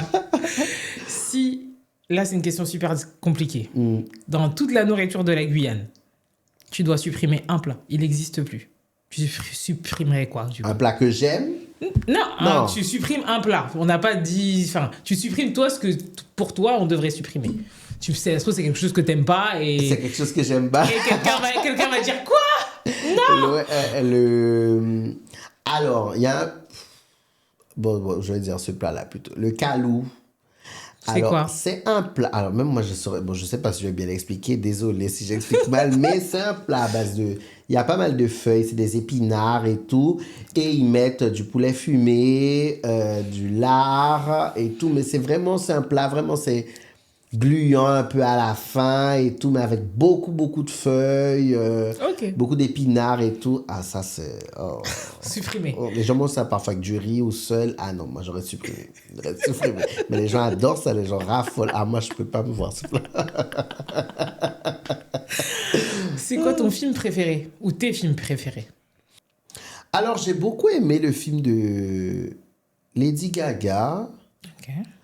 Lady Gaga, elle a sorti un seul, nous sommes d'accord, oui, parce que c'est Je le crois. seul que j'ai vu. Je crois. Où son copain met fin à sa vie par rapport à sa carrière et tout. Et j'ai beaucoup aimé le film de Whitney Houston. Ok. Oui, c'est ça. Oui, c'est ça. Donc ça veut dire que tu aimerais avoir un documentaire sur toi? Ouais, j'aurais. Voilà, j'aurais vraiment aimé. Ce serait quoi la bande sonore de ton documentaire? Il y aurait quoi comme musique dans ton documentaire là, là, tu vois, par tout ce qu'on s'est parlé, on a fait un documentaire en soi. Parce que c'était pas vraiment que ton parcours, c'était aussi ce que toi t'as ressenti, comment tu l'as vécu. Du coup, si on doit faire la bande sonore de ta vie, on va dire de tes 0 à 5, de tes 5 à 10, de tes jusqu'à ton âge actuel. Ce serait quoi les musiques qui seraient dans ta bande sonore de ton documentaire? Je pense déjà, il y aurait eu Alicia Keys. Voilà. sûr. Il y aurait eu Christina Aguilera. Il y aurait eu. Comment il s'appelle encore, lui il y aurait eu James Arthur aussi. Mais c'est pas à lui que je pensais, Sam Smith. Ok.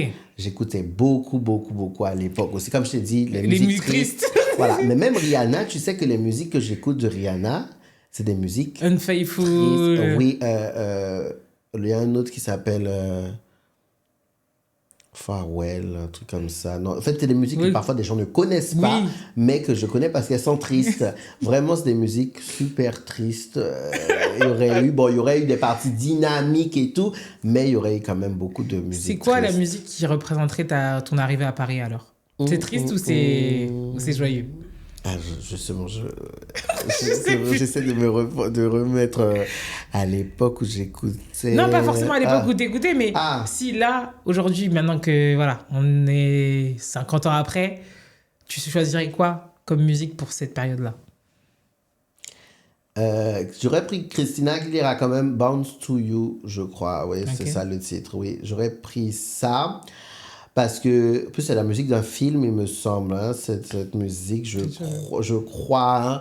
Et je pense que ça me représenterait bien par rapport à toutes les difficultés, tous les échecs, tous les accomplissements que j'ai pu avoir. Donc, je crois à un moment donné, elle brise des chaînes et tout vraiment. Je pense que ça me représente, ça me représenterait bien.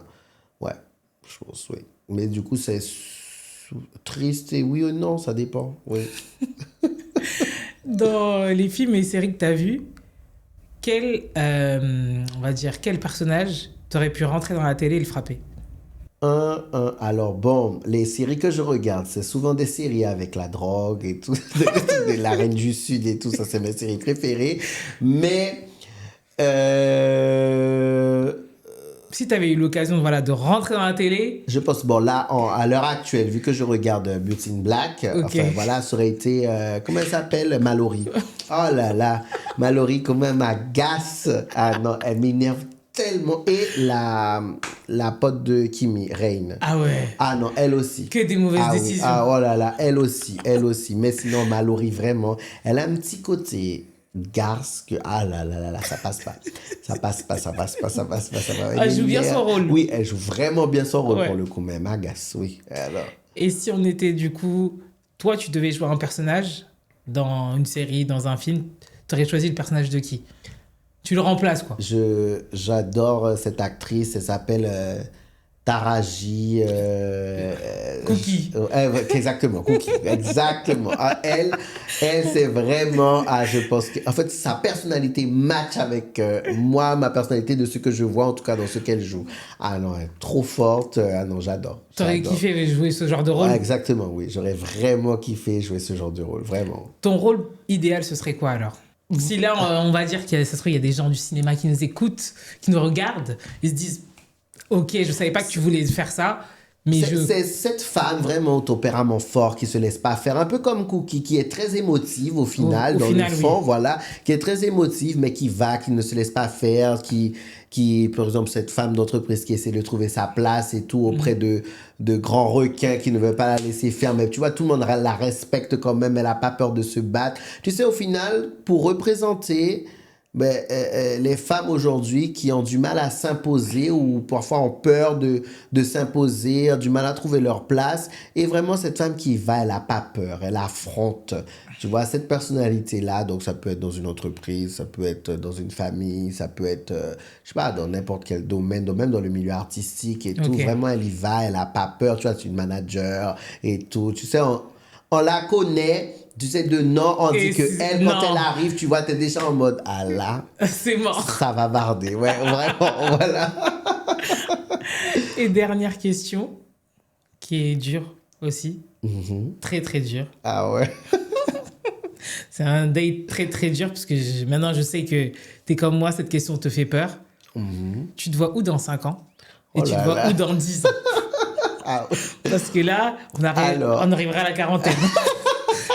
Il n'y a plus de retour en arrière. alors, dans 5 ans, déjà, j'espère que... Dans même ce que tu rêves, on Oui. sait pas, on manifeste, on sait pas. Ouais. Dans 5 ans, j'espère que je travaillerai moins, déjà, pour commencer, et je me vois au cinéma. Ok. Donc, du coup, je me vois au cinéma, vraiment dans un film et tout. Donc, comme je t'ai dit, voir le personnage de Tania dans d'autres secteurs, tu vois, dans d'autres domaines et moins sur scène, moins sur les réseaux et tout, mais vraiment sur à la télé, dans un film et tout, voilà, dans un milieu plutôt comme ça.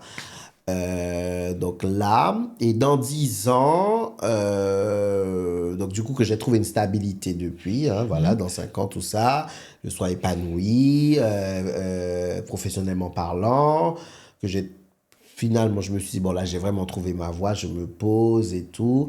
Et dans 10 ans, ne plus travailler, hein, Que Dieu nous entende. ne plus travailler, avoir suffisamment de business ou de trucs pour vraiment commencer à me dire, bon, je fais ce que j'ai envie de faire, quoi.